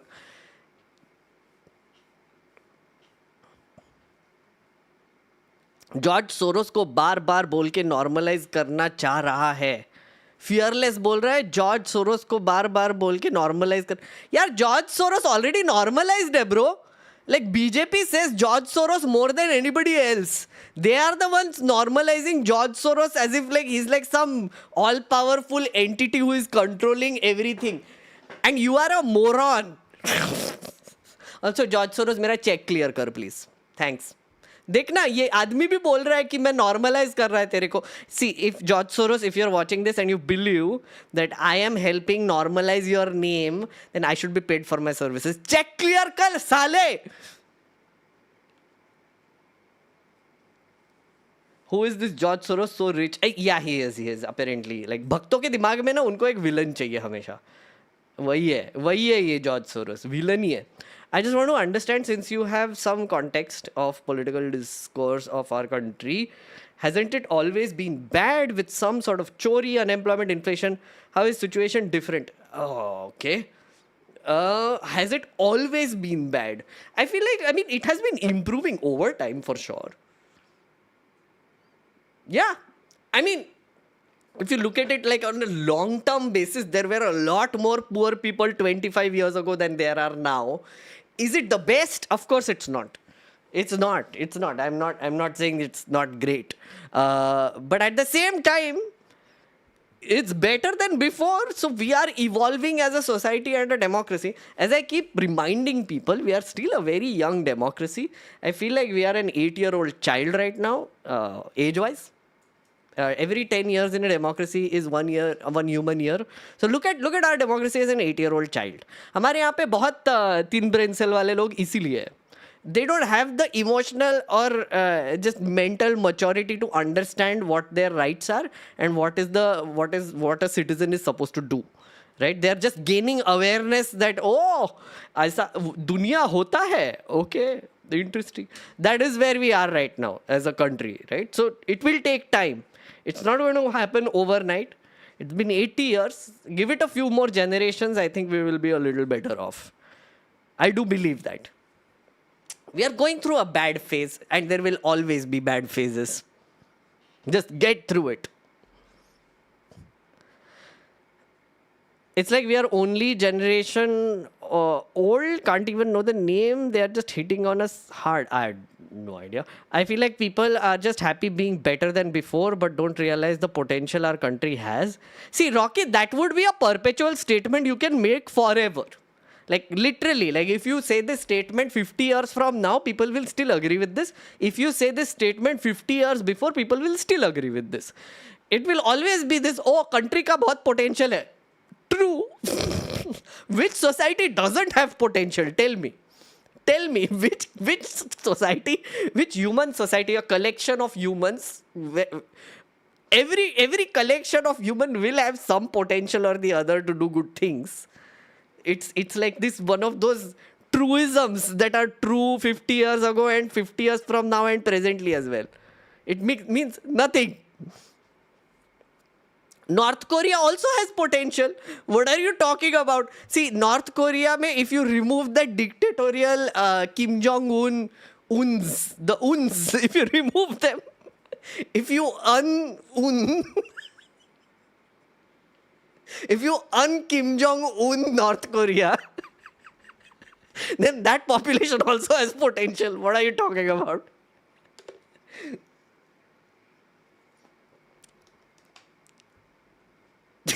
Sorry.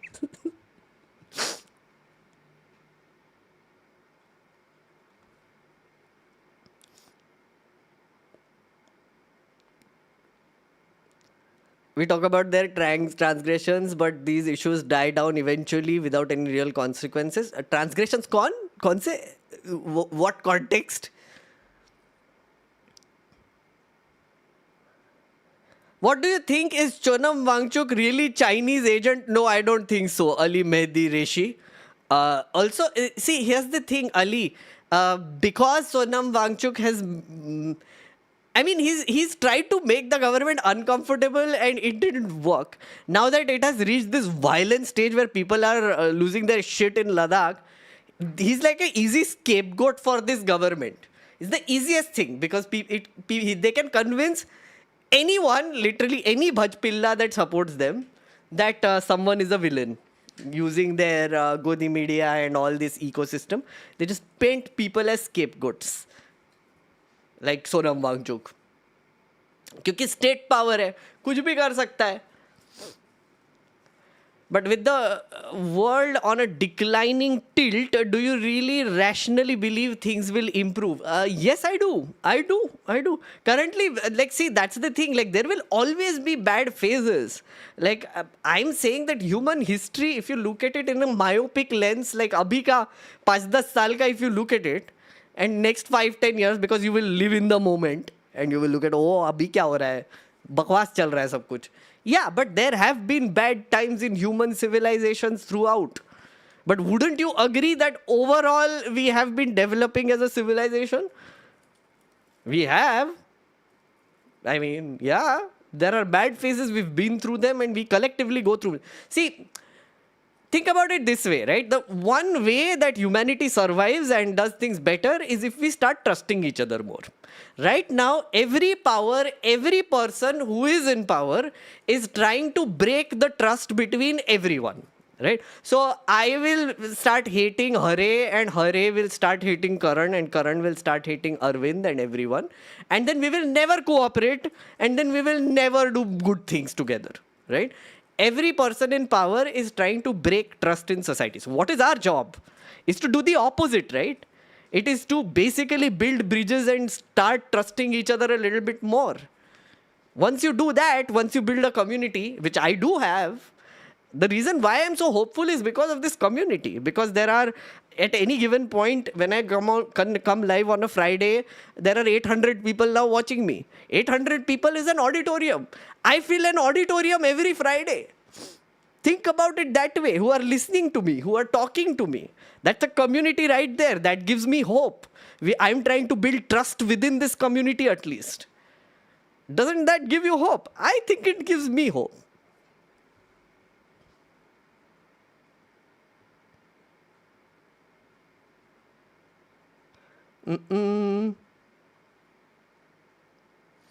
Did you see PK distributing debit cards in 20 rupees by taking people's information and promising them 20,000 rupees after winning elections? Yes, Sagar, he has been doing that for years, by the way.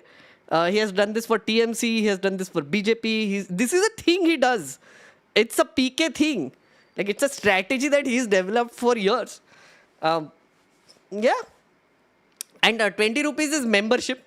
You get a membership card, and then if you are a membership, you will be first in line when the government finally gives the, if he comes to power, the government will give benefits. And 20,000 rupees after winning elections, 20,000 rupees ka pata nahi, 2,000 rupees pata hai. He's like, I will give 2,000 rupees for pension, etc. And he's also going to give vouchers to children, so that will also be distributed to that, through that, something like that. So I know that much. Hey, Akshay, thank you so much for the 50 memberships. I'm very, very thankful. Thank you. He said, yeah, that I agree, but what about this? Wait, this is a two-parter, I think. Kajol, Kajol is saying, a half-cooked guy wanted to know my thoughts about the political scene right now and then began to cry about Hindu-Muslim. I cried about real issues. He said, yeah, that I agree. But what about this? Kai करायचं यांचं? They started crying about like Hindu-Muslim issues. What exactly did they start crying about? Like, see, again, Kajol, I feel like you shouldn't waste your time with such people. if you are talking about real issues and they don't agree with you outright, and they don't agree that there is like this basic humanity that you need to first, the hurdle of basic humanity that you need to cross before you get to other things, then I feel like you shouldn't waste your time, honestly. I've tried to do this. I've tried to like talk to such people. They're extremely brainwashed. And what tends to happen is that eventually that brainwashing goes away. It is not a permanent state. Like Bhajpillaism, as I call it, is not a permanent state. Because if BJP, like people who see the truth, right, which is the BJP is not doing a good job of running this country, especially now, okay? They're destroying things. They're doing stupid shit like arresting Sonam Wangchuk, not listening to people of Ladakh, letting Manipur burn, all the things. All the things. We are people who see reason, right? So we are seeing it rationally. We are seeing all these things. We know that at some point, this is all going to collapse, right? But Bhajpille, they believe that Modi ji has done good job. Right? But they cannot stop the collapse, right? Because reality is going to happen whether they like it or not. When the collapse happens, the Bhajpillaism goes away. Then you talk to them. Then they on your side temporarily. Then you will have to deal with Congress bhakts. There will always be bhakts. Don't worry. A new breed of bhakts are coming. Jansuraj will have bhakts. I can tell. I have been attacked by Jansuraj online people now. So I know there is bhakti developing there also.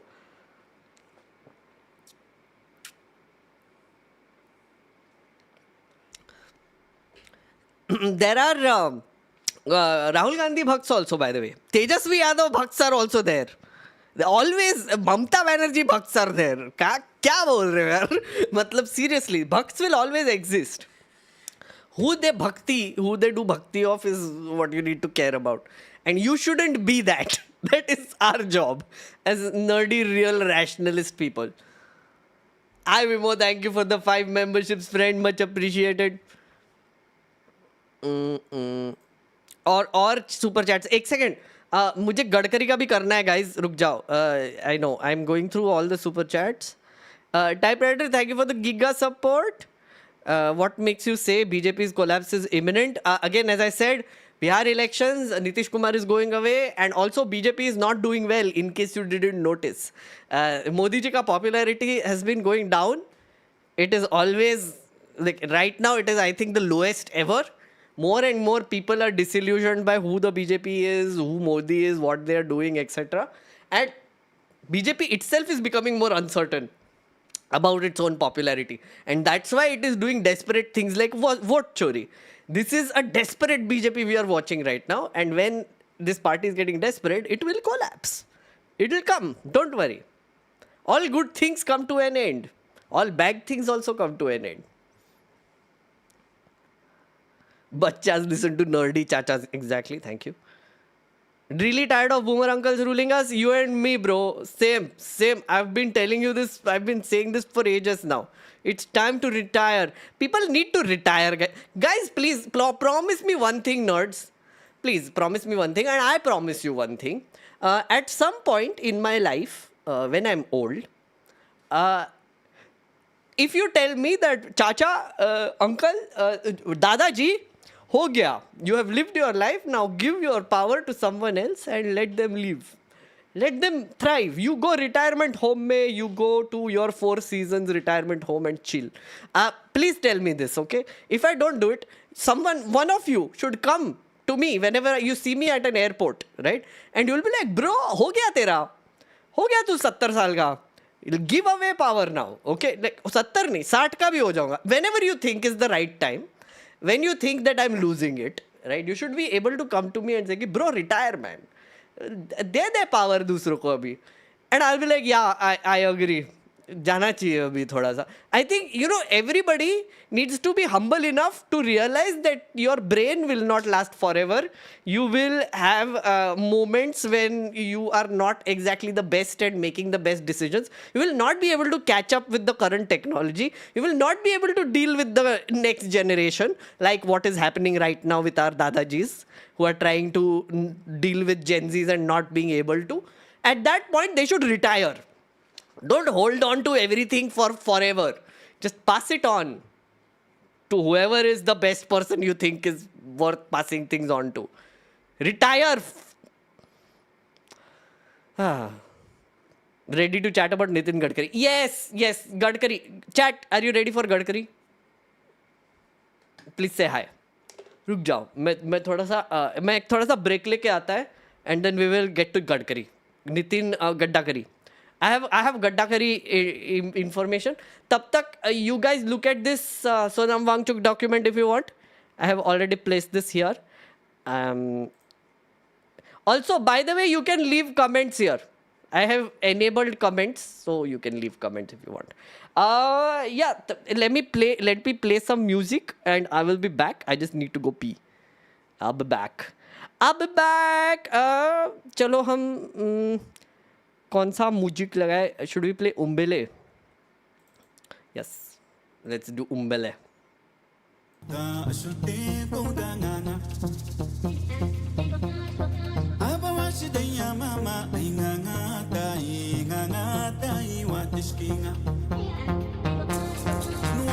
I'm coming. Then we will go to Gadkari.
I'm back. Hello.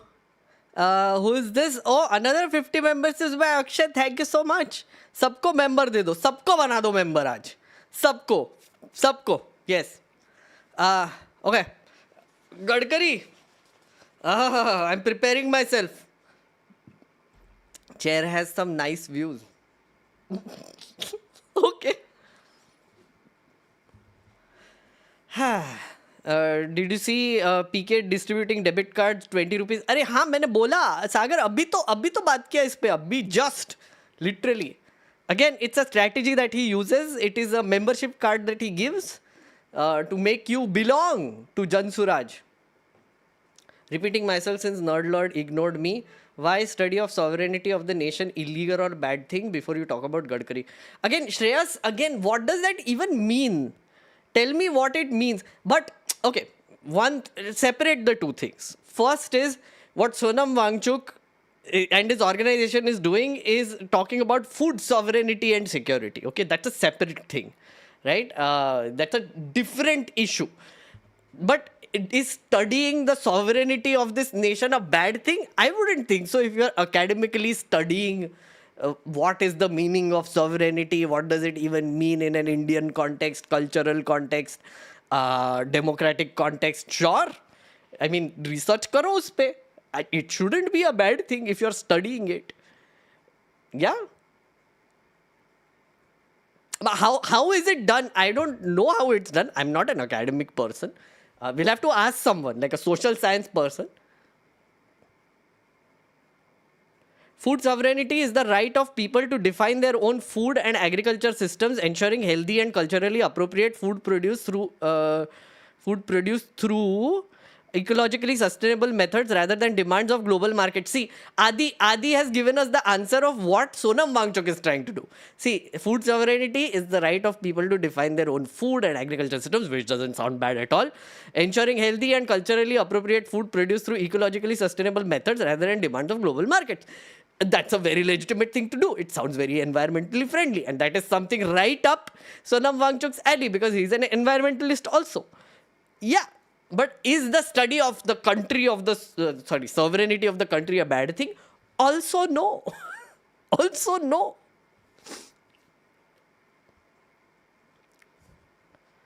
Irrespective of what SW was doing, studying the sovereignty is integral to academic discipline of political science. Yeah, exactly. Again, studying it shouldn't be a problem.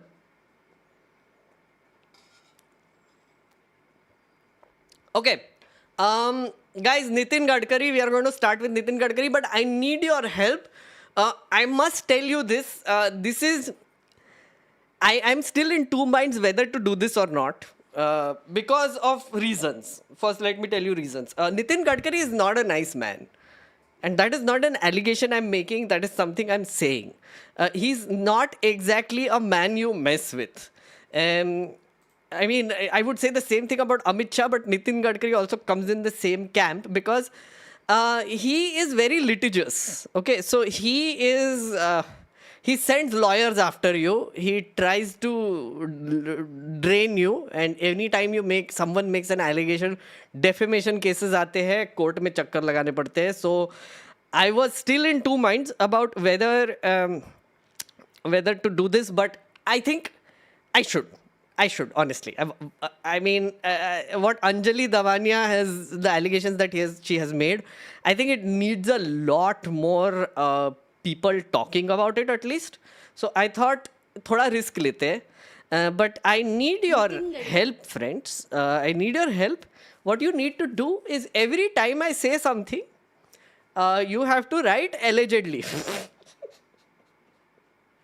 These are all allegations. Right? It is not proven. It is something that Anjali Davania is saying. I'm going to repeat the claims that she made.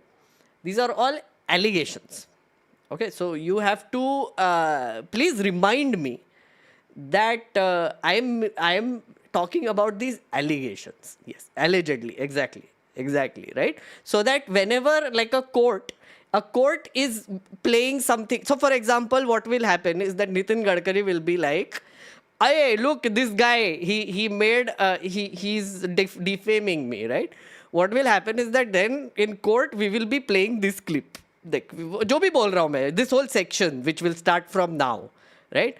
I will be saying things, and yahan pe side mein allegedly dikhna chahiye. Okay? So that the judge is like, ye dekho, ye allegedly chal raha hai side mein. These are all allegations. We have to remind everyone these are all allegations, but these are allegations worth talking about. Okay, this is the job of journalism. Okay, good. Chat, you agree? Okay, I can see already you agree. Thank you. Spam mat karo. Sometimes spam mat karo. But yeah, High Court. Yes, hello judges. All the things. Also, Gadkari's lawyers. Also, if there are any lawyers in this, I know there are a few already. I know there is one for sure. Please save me later. Right. Okay, so this is what is going on with Gadkari. This is a clip. This is a press conference that was done by Anjali Damania. She has made some allegations against Nitin Gadkari, which are not the E20 shit that is going on. It is very new, it is very different, and it is kind of frankly crazy. It is a bit mind-blowing how things are happening. It is next level manipulation of company law and all the things that happen. So I thought it is important to cover it. I'm going to play a little bit. It's in Marathi. ज्यांना दुनिया म्हणते की ते काय काय नावं दिली आहेत त्यांना एक्सप्रेसवे मॅन ऑफ इंडिया की ज्यांच्यामुळे भारतातले सगळे रस्ते इतके छान झाले आहेत, अमुक झाले आहेत, नॅशनल हायवेज इतक्या अफाट प्रमाणात बनवले गेले आहेत. तर हे एक्सप्रेसवे मॅन, हा एक्सप्रेसवे मॅन काय आहे याचा मोठा खुलासा मी आत्ता करणार आहे. खरं तर मी नितीन गडकरींवर एक मालिकाच करणार आहे. याचं कारण असं की मी एक छोटा विषय लढत होते. एक भांडूपच्या 660 चांगल्या चाळीत राहणाऱ्या लोकांना, ज्यांची घरं ही त्यांची स्वतःची मालकीची होती, त्याच्याखालची जमीन त्यांच्या मालकीची होती, रजिस्टर्ड अग्रीमेंट्स होती, अशा लोकांची जमीन त्या लँडलॉर्डनी पुन्हा एकदा एक अतुल शिरोडकर नावाच्या माणसाला विकली. Okay, I just wanted to show you a sampler. This is the press conference. You can watch it separately if you understand Marathi. But what I'm going to do and what we have done is Atharva has done the nice thing of translating everything and putting it in the document. So we are going to go through it. So don't worry. It is not going to be in Marathi. It is going to be in English. Okay. So let me tell you what allegations Anjali Damania has made. Okay. First thing, right, there is this chawl, there is this slum in Bhandup. Okay, what Anjali Damania has been doing is that she has been fighting for the rights of the people of Bhandup. They are owners of those lands, and what her primary allegation is that there is this person called Shirodkar who is from Nagpur. He's a builder type person. He has sneakily taken over their land and is bulldozing their slums. Essentially, it is a land grab that is happening. This is the tweet. Are all government agencies like SRA and police working only under political pressure? Don't they have spine to stand for what is right? Okay, so she is saying to Sanjay Raut that her brother, MLA Sunil Raut, is in connivance with infamous developer Atul Shirodkar from Nagpur, who has not only looted innocent homebuyers in First City project, but is now trying to usurp a plot of 18,000 square meters by paying a meager 89 lakh. This is in Bhandup, right? So she's been fighting for the rights of these people. And what happened recently is that they started the demolition. And her allegation is that Nitin Gadkari is helping Shirodkar take over this land. So she has frankly lost it. Anjali Damania has lost it because she's like, you are not listening to me. Now I am going to expose shit about you, Nitin Gadkari, is what Anjali Damania is saying, right? And then after that, she started. Yeah, she revealed something which is interesting. Okay. She's saying that there is this company called Ideal Energy Projects. Okay, it has been established by the Mahaiskars. Okay, these are people who have been intrinsically connected with Nitin Gadkari for years. Okay. Curious case of Virendra Mahaiskar, IRB Infrastructure and Nitin Gadkari. Reports of allegedly dubious deals between Mumbai-based IRB Infrastructure and BJP chief Nitin Gadkari have opened a Pandora's box for Virendra Mahaiskar, CMD of 3,258 crore IRB Infrastructure. Okay, this is an article from 2012, UPA time. तो बहुत लंबा connection है इनका. There have been allegations made over time that Mahaiskar and Gadkari are in cahoots with each other and they are doing shady shit. Allegedly. Thank you, chat. Upar. Sorry, just talking to the judges right here. Dear judges, I have complete faith in the judiciary. These are all allegations that are being made by Anjali Damania, and I am translating them and repeating them for the information of the community. And please, allegations. Thank you. Thank you. Anyway, ये करना पड़ेगा बार बार. So there is this company called Ideal Energy Projects. It is a company that Maiskar family had established, right? They have won a bunch of infrastructure projects. She had listed a bunch of them. The biggest one that they have received is control of tolls around Mumbai and a bunch of other infrastructure projects which came under Nitin Gadkari for years. Like he was a PWD minister, etc. in Maharashtra also. So about tight, I don't know. Okay. So they have won a bunch of projects. That's not alleged. They actually got a lot of projects, right? Ideal Energy Projects is one of the companies. There is a list of companies that they have formed. Now, Damania claims that Nitin Gadkari's son, Nikhil, was shareholder in that company, IEPL, established by the Maiskar family. And Atharva has basically sort of pointed out, they shot into limelight during the Sena BJP government's rule in the late 1990s. It goes that back. Bagged major toll contracts in the state. The company was cleared to take bank loans amounting to 1,170 crore. Right? So the allegation is that IEPL was formed with a paid up capital of 27 crore. Okay, this is the money that Maiskars put into the company. And over time, they put in more money, increasing the paid up capital to 750 crore. Now, Nitin Gadkari's son, Nikhil Gadkari, was a shareholder in this company with 10,000 shares, right? So, all the money that Maiskar is putting into this company also belongs to kind of Nikhil Gadkari as well, right? This company got a bunch of bank loans, right? Now, this company also got Nitin Gadkari got a coal-based power generation company, power generation project in Bela village in Nagpur to generate 570 megawatts of power, right? They set up like 270 megawatts of power and claimed that the second unit, so half of it was built, half of it was not built. And they said that because there are no buyers for this electricity through the thermal power plant, this project is not going to work out. So they declared bankruptcy. Okay. Now, this project was funded by banks to the tune of 3,188 crore. Okay. Now, the company will come in. Wait. I'll explain again. Gadkari gets contract through multiple companies to get power generation project done in Bela village, Nagpur, right? 540 megawatts. Half of it is built. Half of it was not built because they were like, oh shit, किसी को चाहिए ही नहीं power. So they took loans to build this, but then they declared bankruptcy.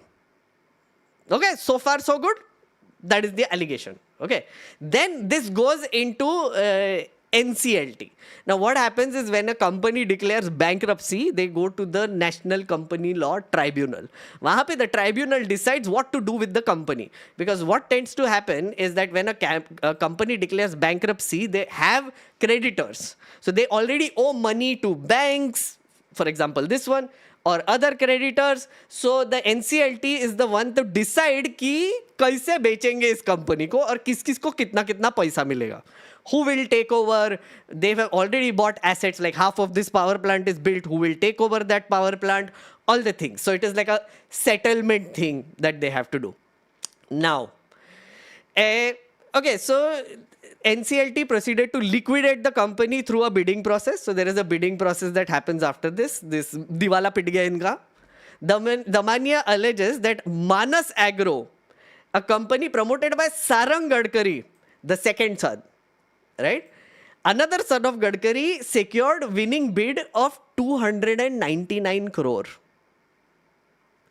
Again, company, pehle, remember, Maiskar ke company mein paid up capital 750 crore, right? Then they took additional loan of 3,188 crore to build power plant, right? So total jitna bhi hota hai, right? 4,000 crore, whatever. Then company declares bankruptcy, allegedly. No, that actually happened. But then the second son, Sarang Gadkari, he buys the same thing for 300 crore. 300 crore. Nikhil Gadkari is already the shareholder in this company. His brother buys this company for dirt cheap after it has declared bankruptcy. A company with assets and a net worth of thousands of crores was acquired for peanuts. These are her words. These are Anjali Damania's words. Moreover, Manas Agro is a subsidiary of Manas Ventures, which is in turn was a subsidiary of Sian Agro, a company promoted by Nikhil Gadkari. So, Nikhil Gadkari is actually a shareholder in the parent company. Sorry, chat, समझ में आ रहा है? Please, if you are understanding what I'm saying, please say hi. It is very convoluted, I know. In a very weird way, Nikhil Gadkari's one company did this whole thing, went bankrupt. Brother owns a subsidiary. He buys the same company, but the parent of that subsidiary is Nikhil Gadkari. See what I mean? So Nikhil Gadkari has declared one company bankrupt and bought it back through his brother for dirt cheap. And they don't have to pay the loans back to the bank or the paid up capital. See? Now do you understand? These are the allegations. It's like a weirdly full circle arrangement. Now the thing is, Modi government had passed a law in 2016, IBC, the bankruptcy code, which specifically says that you cannot do this. They say that if your company has declared bankruptcy, if you are a director of a company and you have declared bankruptcy, then you cannot buy the company back. You cannot be involved in the insolvency proceedings. So if you are selling off that bankrupt company and the assets, the director of this company, the bankrupt company cannot do anything and buy those things back. Because there's no point. So essentially what Nikhil Gadkari ended up doing is a violation of the bankruptcy code through a subsidiary and through his brother. It is an infinity money, yes, it is an infinity loop money glitch. It is bizarre. It is very interesting to think through. How could even the brother buy it? He's related party of the company. Exactly my point. Like also Sarang Gadkari is brother. How are they buying the same thing? It doesn't make any sense. And the problem was that this used to happen a lot earlier. The Modi government came in to reform this. They brought in the IBC in 2016 to reform this and specifically said that this is not allowed anymore. And Gadkari's son and Gadkari allegedly did the violation. Backdoor entry. Defaulting promoters who were often responsible for companies' downfall could use these schemes to regain control of their firms through a backdoor entry. Deterioration of assets. Promoters' efforts to delay proceedings and gain control also allowed them to siphon assets of the companies related to entities. See, that's what it is. You get loans from the bank, you buy a bunch of assets, right? Then you declare the company as bankrupt, then you form another company, and then you buy these same assets for damn cheap. So you don't have to pay the loan back, but you get the same assets for damn cheap. And the bank has bought it for you. See what that is? See how that works? Amazing. So yeah, that is the allegation. That is the big allegation that Anjali Damania made. Right. Hope that was clear, chat. I hope you understood. Judges, I hope you understood. Sorry, I completely trust the judiciary. These are all allegations made by Anjali Damania. I'm just translating them from Marathi to English based on my little bit of understanding. And these are all allegations. Thank you, Judge Sir. Sorry, sir. I have full faith in judiciary. Thank you. Allegedly. Yes, see, chat bhi bol raha hai. फटती है guys, सही में फटती है कभी कभी. Like ऐसी चीजें करने की सही में मतलब दीवाला पिट जाएगा guys. I am not that rich, okay. I am just saying. You don't have to be sorry for trusting our judiciary. No, I'm sorry. Did I say that? I'm sorry, Judge Sir. I'm not saying that I'm sorry for trusting you. I do trust the judiciary completely. And these are all allegations that Anjali Damania has made, which I'm translating in English and giving information to people based on what she said. Okay, thank you.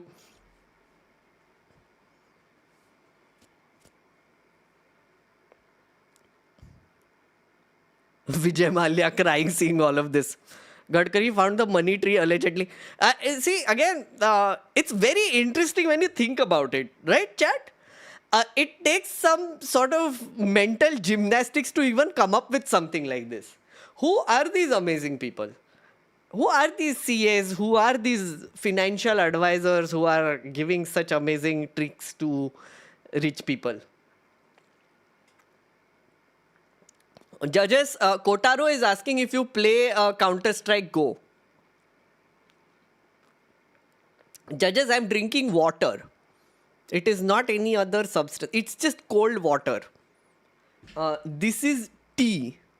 It is tea. Okay. And I don't... you can... Anyway, I'll keep talking to you, judges. अच्छा CA रखना पड़ेगा. I know what I mean. No, the water is real. It's not alleged. It is real. ये allegedly बंद करो अभी. पानी सही में है ये. Allegedly बंद करो chat. हो गया. अभी हम allegations नहीं कर रहे. हो गया.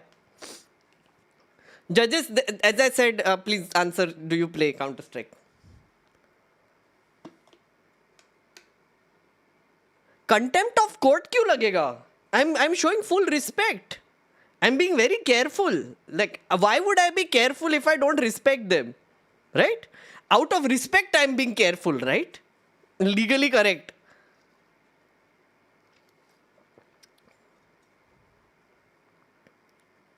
Convicted water.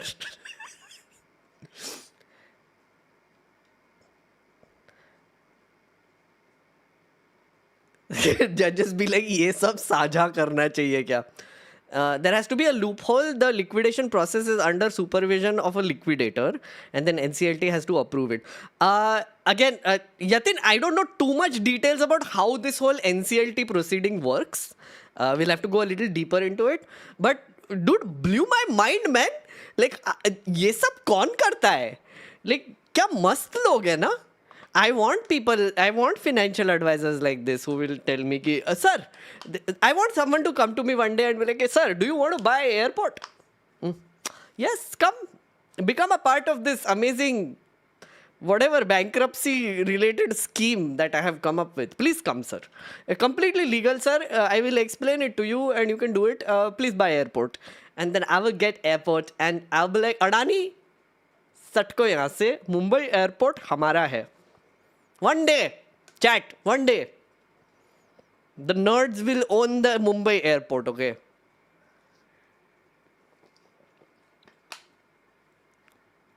Oh, Yatin works in this field. I could tell, Yatin, thank you. I could tell. Acha, Yatin, now that you're here, do you think the allegations that Anjali Damania made make sense? Or is there some problem there, if you see it?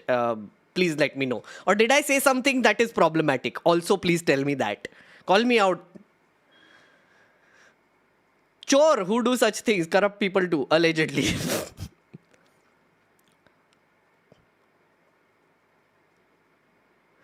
Good one, you will listen to advisors. Well, how dare you, man? What is this? I always listen to advisors. fair to seek people to understand the structuring better doesn't mean I'm saying it is or is not shady. I'm just saying the terms have been misinterpreted. Okay.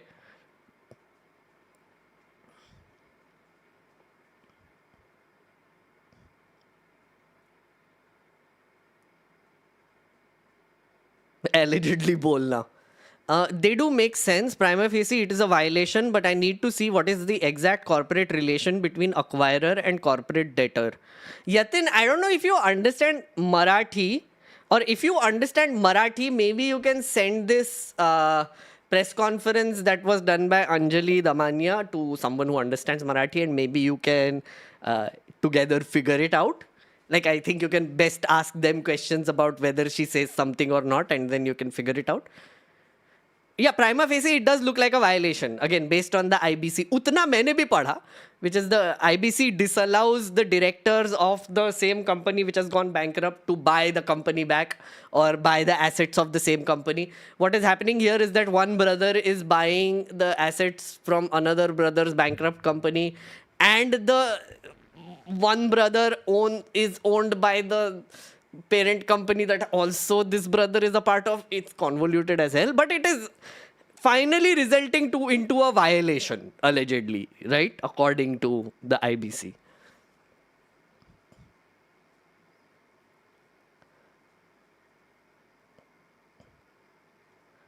Check our Vijay rally issue currently happening in Tamil Nadu. What is Vijay rally? क्या हो रहा है friends Tamil Nadu में? विजय rally.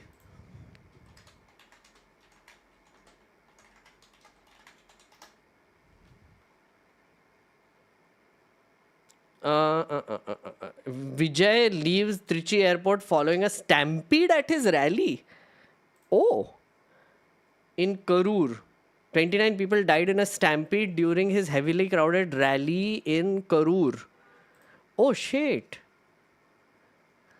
Tamil Nadu police add that the venue for Vijay's rally in Karur was chosen by TVK via a letter dated 26/9 and not by the Karur police. Okay, so Vijay ka rally ho raha tha, and TVK, while seeking permission from police for the rally in Karur, stated expected crowd of 10,000. Police sources say TVK flouted most of the rules imposed by them, which resulted in this mishap. Case being registered against organizers of the rally. Okay, so there was a stampede. Tamil Nadu's Karur district, where 31 people were killed. If you're tuning in right now, the big story that we are putting out right now on your screens are those massive visuals of a huge number of crowd. Over 30,000 people gathered at the Karur rally of actor Vijay. Remember, he is the newest disruptor to have entered Tamil Nadu politics ahead of the crucial elections next year. But tragedy struck as it was a stampede-like situation. At least 29 people are dead because of those massive crowds. And on the right-hand side of your screen, you also see that bodies are now being taken to the hospital. Oh, shit. Administrative machinery has swung into action. The district magistrate is on spot, and health minister and others are also following this situation to ensure that that's really sad. are done on a war footing. Let's get in my colleague Vijay Muralidharan, who's been tracking this story, getting us all those details. Now, Vijay, you've been hearing some of these big voices coming, speaking to us first on NDTV. Take us through the details that are emerging right now. Any updates you can share with us of this tragedy? Yes, whatever spokesperson of BJP and DMK says, organizers, TVK organizers failed to manage the crowd. That's where the total collapse has happened in Karur. You know, just now we got information saying that Chief Minister M.K. Stalin orders Trichy and Dindigul district collectors, which is all nearby district, to rush to Karur to take to take required action in the Karur district. Earlier also, he has ordered Minister M. Subramanian and Ministers Anpil Magesh also to the spot. Even former Minister Senthil Balaji is already on spot. Even Davidson mentioned mentioned that he is also rushing to Karur. So state government using maximum forces, sending all its forces to Karur to take required action from the Karur. But what went wrong? We know that how TVK has been alleging, saying that police is denying permission for their rally. We know what happened in Trichy. There was a lot of discussion over this. TVK alleges that DMK government imposes condition on them to just to give not for the rally. They fearing Vijay. But what the police said. Sorry, what? I didn't understand what he's saying. The police didn't give permission or did give permission? Because this is what Arvind Gunasekar is saying. TVK, while seeking permission from police for the rally, stated expected crowd 10,000. So, police are saying that TVK flouted the rules, and TVK is saying that they didn't get the permission. If you're tuning in, Rushing to Karur. So state government using maximum forces, sending all its forces to Karur to take required action from the Karur. But what went wrong? Denying permission for their rally. We know what happened in Trichy. There was a lot of discussion over this. TVK alleges that DMK government imposes condition on them to just to give not for the rally. They fearing Vijay. But what the police said. It is worrying. The huge crowd will create chaos in the situation. So they put certain condition. Even in this Karur rally, the police gave permission with certain condition only. You know that there was a 2 days of discussion between TVK General Secretary N. Anand and Karur police official regarding the location. In fact, TVK asked for different location. In Karur, in same Karur, but police say that that would be a fine in way. One thing, sorry, I have to say something. The instances of stampedes have just gone up in the recent few years, no? It's a very strange thing, but like in the recent few years, one thing that I'm noticing is that if it's like a Mahakumbh situation or like a Baba ka, like satsang type situation or this TVK rally, politician ka gathering, other instances that have happened, stampedes have just gone up. Or are we seeing them more, or do they go unreported? It's just strange. Also, for a political party, how do you exactly judge how many people are coming? It's actually quite scary when it's like someone, a big star like Vijay. Yeah. Oh man, that's really sad. We'll have to see how this develops. Hero worship is increasing. Yeah, I think that is one reason. That's what stampede and even road accidents, it has become normalized. The instances have also gone up. Many unemployed people coming out, which leads to stampede. That also might be one reason. Yeah, I do not deny that. Do you think it's a good idea for an actor or celebrity to become a politician and turn to their fandom into a core vote bank? I mean, there's nothing wrong in it.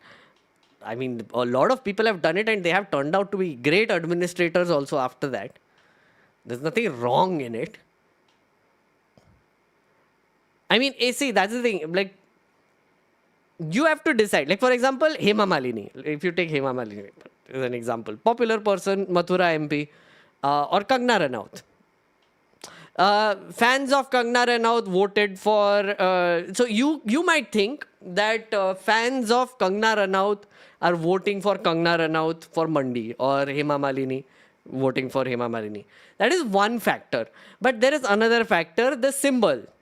I always keep saying that the reason why people die to get tickets of a BJP or a Congress or a regional party, established regional party, is branding. So Indian voters are sort of programmed since the 1950s to vote on the symbol. Right. The reason why we have different symbols which are so recognizable for political parties is because that is how traditionally our elections work. We are being subtly programmed to vote for particular symbols. So it doesn't matter whether it's a Hema Malini or whoever else. Hema Malini helps because there would be some fan base that they would bring with them. But ultimately it is establishing that brand is what matters. So instead of Hema Malini, if they give like, I don't know, ticket to someone else, some IAS officer or someone else, they might still win because maybe there are a lot of BJP fans there or Modi fans there or some other factors there. So it might not be necessarily that fans are voting for a particular actor to become their MP. Now with Vijay though, it is a different matter. Or Kamal Hassan, it might be a different matter. Or even with कौन है रे? Rajnikant, it might be a different matter. How big is that base? How much are they willing to trust their own film star for voting? I can't tell. It depends on the situation. It's a very tricky sort of arena. Many factors. Rama Rao in AP, AIDMK, yeah. SRK for PM. Kangana Ranaut exposed Congress in emergency movie. Guys, did you see Emergency, by the way? The Kangana Ranaut movie. Holy mother of God, what is that fever dream of a movie? I saw it. There is one scene. I'll just describe one scene and you will realize how I don't know what they were smoking when they made this. Indira Gandhi imposes emergency. Okay. Which is, of course, Kangana Ranaut is playing Indira Gandhi, right? Then she starts feeling, some weird feelings start happening in her. Okay. Whenever she looks into a mirror, she sees a zombie. Layers to this.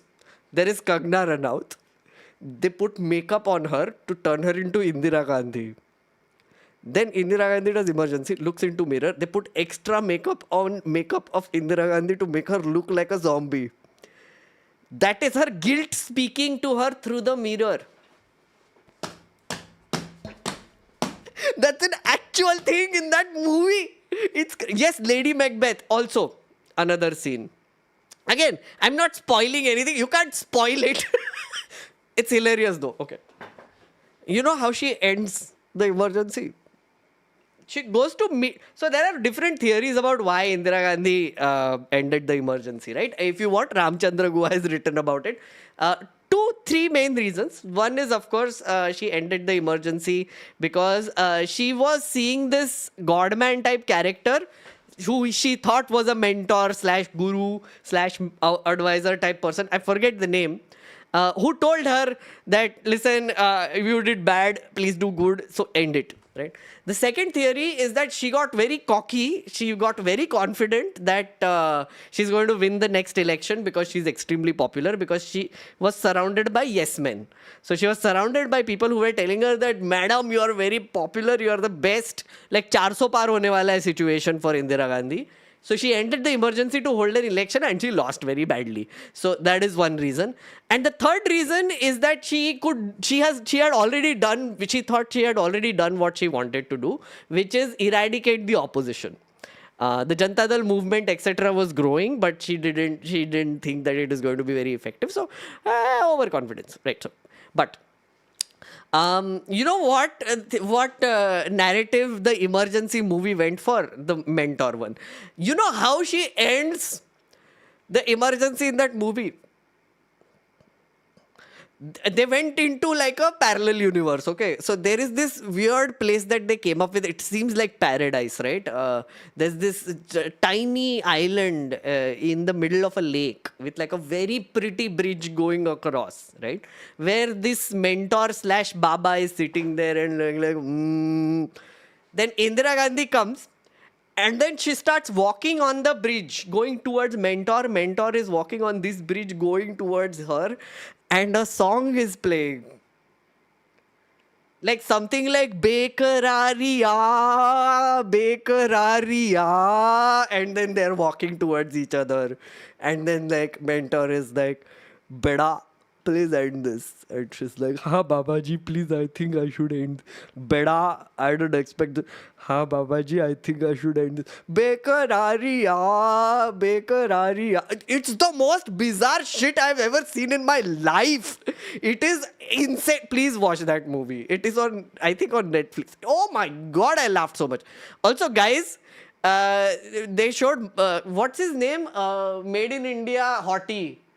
Made in India. Who is the hottie who comes out of the box? Oof, I forgot his name. Milind Soman. Yes, everybody hit their puberty when Milind Soman came out of the box in Made in India. Young people, I don't know if you know this reference, but when we were young, there is this character called Milind Soman, who is a hottie.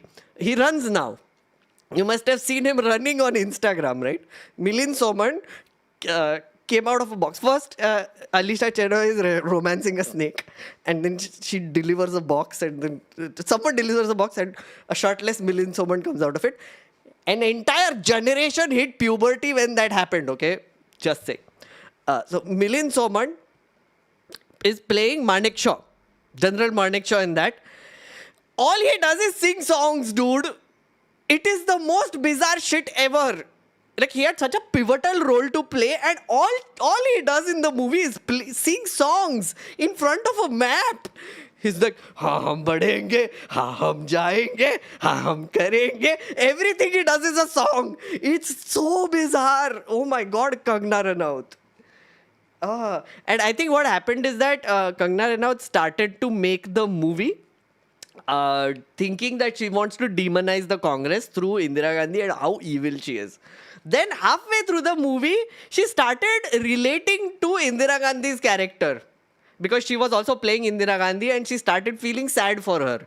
Then there is a redemption arc. She actually put in a redemption arc for Indira Gandhi and justified everything in the end, including the emergency. I was like, dude, ये क्या movie है, boss? Like, इतना roller coaster. Anyway, sorry. Very fun. Just review. Movie review हो गया randomly.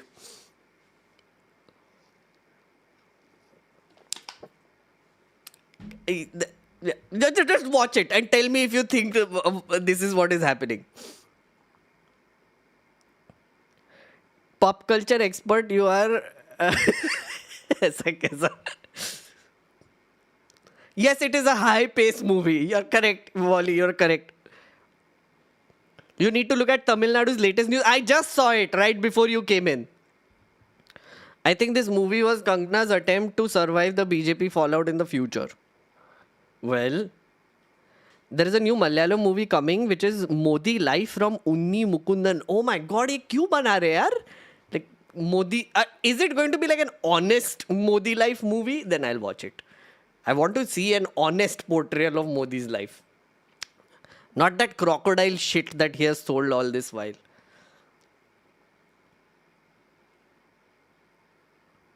Oh, please watch Yogi Ji's movie. Oh, guys. Oof, what is that?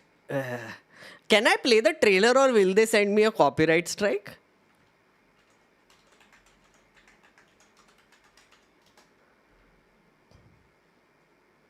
Ajay. Why is it AJEY? I don't know. Ajay. अभी अभी मिली सूचना के अनुसार पूर्वांचल के कद्दावर नेता श्री अवधेश राय की गोली मार के हत्या कर दी गई. सनसनीखेज Samrat Cinematics. Do you think Samrat Cinematics will send me a copyright strike if I play the trailer? I think they will, right? So let's not do it.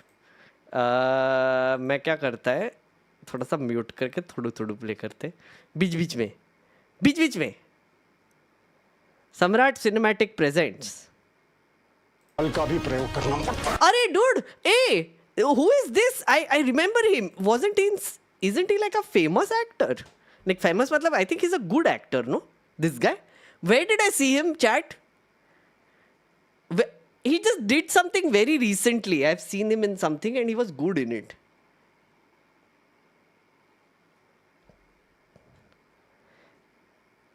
Twelfth pass में था. Sorry 12th fail. या 12th fail में. Right.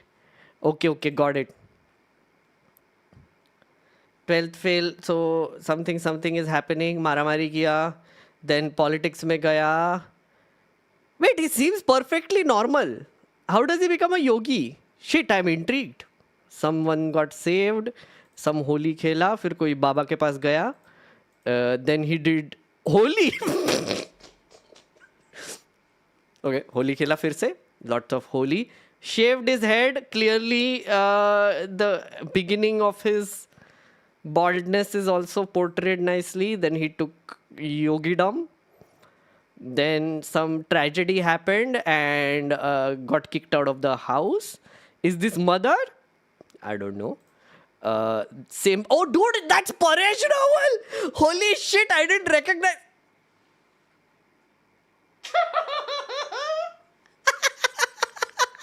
What is this movie?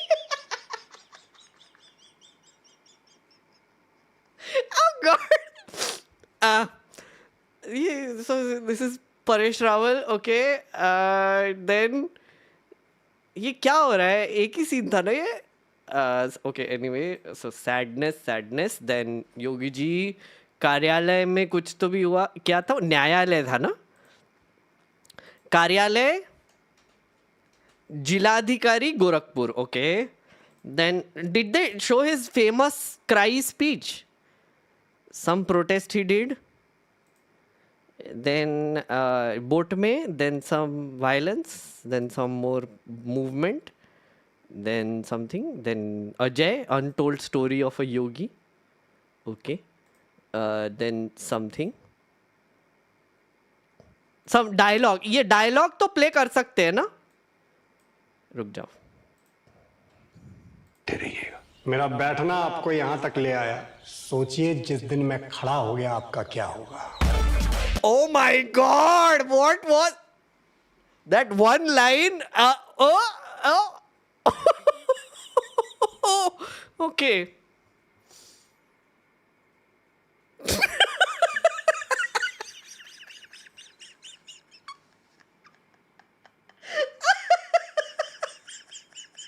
That one line we saw. Okay then. Sorry. That movie has flopped, by the way. Yes, they have flopped.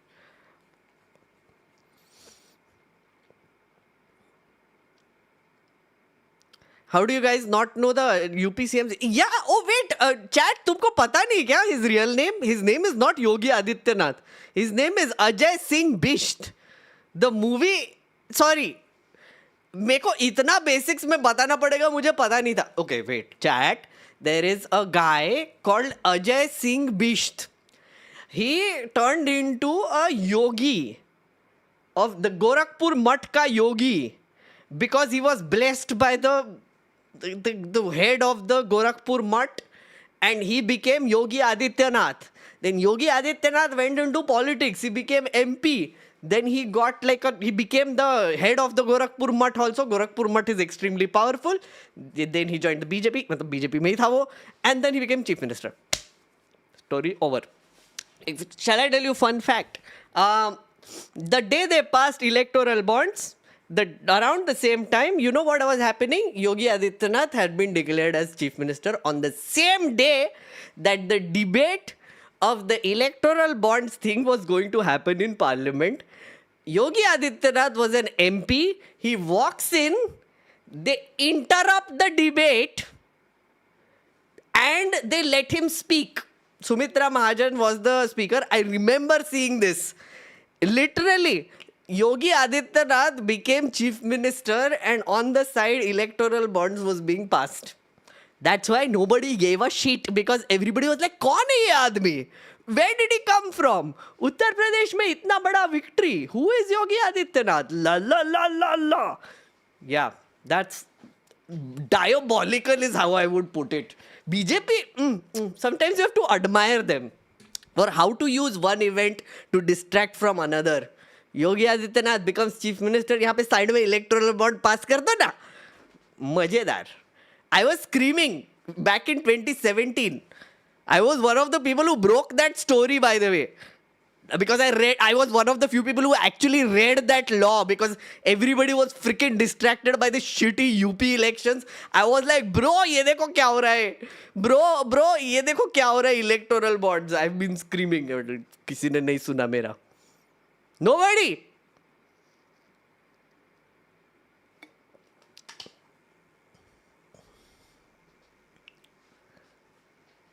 Raju sir calls him Chota Fanta. A lot of people call him Chota Fanta.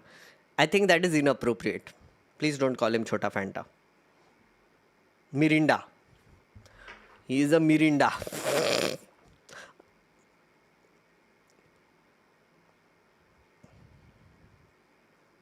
So he went to MP to MLA to in 2017. Yeah. He had to become an MLA. So you get 6 months to become an MLA after that, which he became later. Ladakh incident is no laughing matter. Don't crack jokes. I have done the Ladakh incident of arts. Ladakh incident is over. कब खत्म हुआ? 1 घंटा पहले. अब लोग go back to the beginning of the stream. Again, this is a stream. It has been going on for 2 hours 43 minutes according to my timer. 2 hours 43 minutes.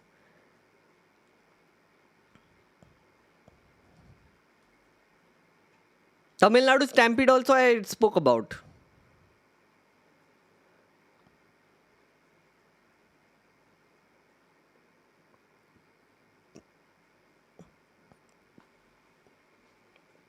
अच्छा okay super chats देख लेते हैं देन वी शैल एंड किधर तक लिया था मैंने repeating my self ये हो गया Gandhian protest actually work any more I think they should I think they would I think they do I would like to believe that they do Gadkari okay suggestion as a channel member it's your discretion to give a consideration. Lately your streams are a bit depressing. Can you please have some fun streams? I love your work. Keshav, I try to balance them out. Again, like the Ladakh issue and all the things like, see, that's the thing. Like it is always going to be a roller coaster of emotions in my stream, right? Like someone who comes in right now, they will come in to listen about Ladakh and I'm laughing about like Yogi Adityanath's freaking trailer where he's saying कि अभी तो मैं बैठा हूँ फिर खड़ा हो जाऊंगा तो देख लूँगा and then they'll be like WTF what is going on. See again that's the thing, my streams will have a main subject and then they will have other things, so I try to balance it out, so there will be equal amounts of serious stuff, fun stuff, maybe normal stuff, unhinged things, all the things. I do all of that, like you know Keshav, you've been watching my streams for so long. When was the last time you saw me do like a completely depressing stream? I try not to actively.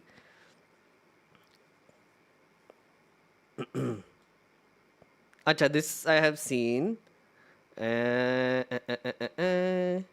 Repeating myself since Nerdlord ignored me. Why study of sovereignty? Ye bhi ho gaya. Akshay, thank you for the 10 memberships. If you are in doubt, skip it and focus on other stuff. Self-preservation matters. Oh, no. I already did it. So, thank you for that, Osiris. It's okay. Allegedly. I used the allegedly. Null Void, thank you for the 5 memberships. Leah, thank you for the support. Akshay, thank you. Technically, isn't this what Akash's father did with his uncle? Akash's father did with his uncle? Who is Akash and who is his uncle? Sorry, I missed the context. Funds for nerdy Navi Mumbai airport. Thank you. Foreign funding. Yes, Shreyas, thank you. Should I keep hope because idiots are in huge numbers? They're always going to be idiots. Find your community, friend. Friend, you are in a nice community which has... okay, I am the idiot here. So other people are smarter than me. So at least I am attracting smarter people in this community. Yes, I'm the idiot. You people smart. Should India become monarchy under Queen Kangana? No. Nitish, thank you for the support. And who is this? Akshay, thank you for the 50 memberships. Akshay has been very dildar today. You have missed my super chat. Wait, did I miss super chat? Sorry, एक second. देख रहा हूँ. Friend. ऐसे कैसे friend? ऐसे गलत हो जाएगा फिर life में. ये ऊपर है. Modi Shah का पता नहीं मगर malware is going to face capital punishment after this dictatorship falls. By the way, someone said that Modi and Shah are likely to escape the country, तो उनका passport ले लो पहले. अमित मालविया का भी लेना पड़ेगा ना. अगर चोरी पकड़ी गई, if they have done vote chori, then maybe they will want to escape, because Modi ji has so many friends in so many countries, like Netanyahu, all these amazing friends that he has made in his 12 years. Yeah, some advocate said. I saw like a headline somewhere. Let's chat something non-political for the last 5 minutes of stream. Okay. Uh,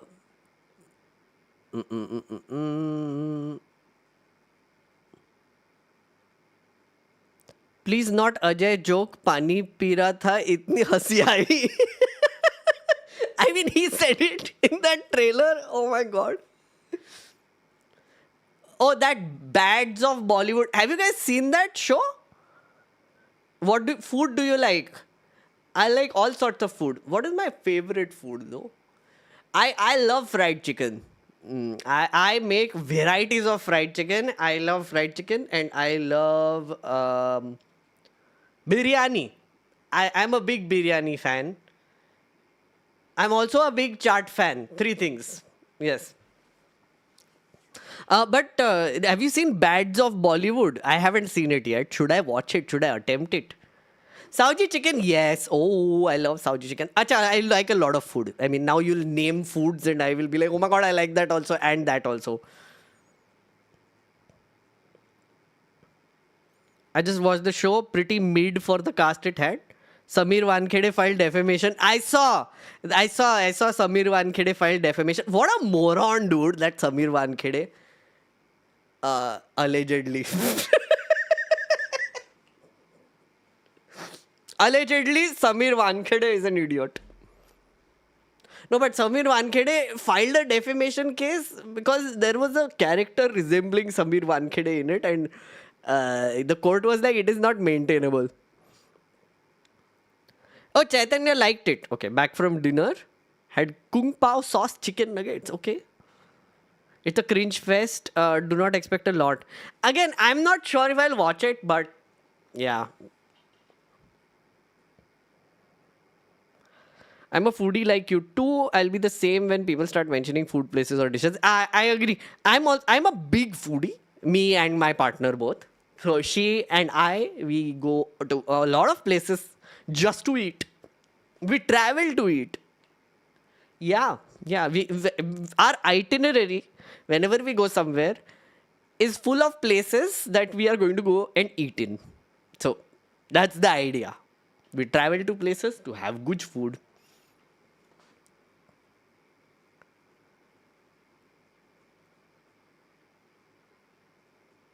How many states have to burn before BJP and RSS is removed from power?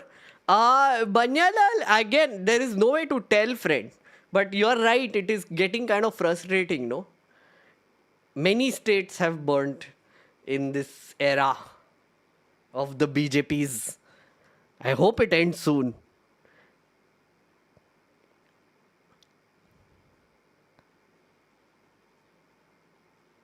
Me and my wife did a 2-day tour to Indore just to eat their food. Oh, so I have been, because now I'm a Jamai of Calcutta. By the way, sorry, chat, in case you are still here. So the schedule next week, I'm taking an off because I'm going to Calcutta and I am going for the Durga Puja. So yeah, what reminds me is that every time I go to Calcutta, I go to eat. Yes. Durga Puja is for the eats. Fun. So next week I'm going off. So I'll be back on the 7th. So, right? I think so.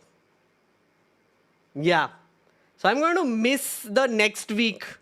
All of it. Okay. So I'm going to schedule a few videos though.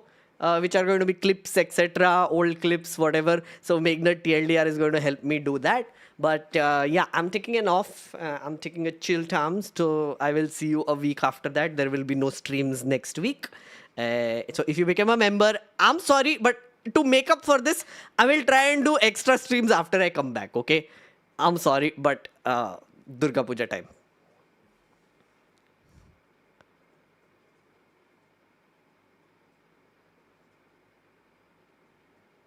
was watching your old vlog of Pujo yesterday. Oh yeah, I did a vlog of Pujo. Yeah. Also, members, you can go and watch the old streams now. There's a lot of old streams, members only content that you can just go chill, watch.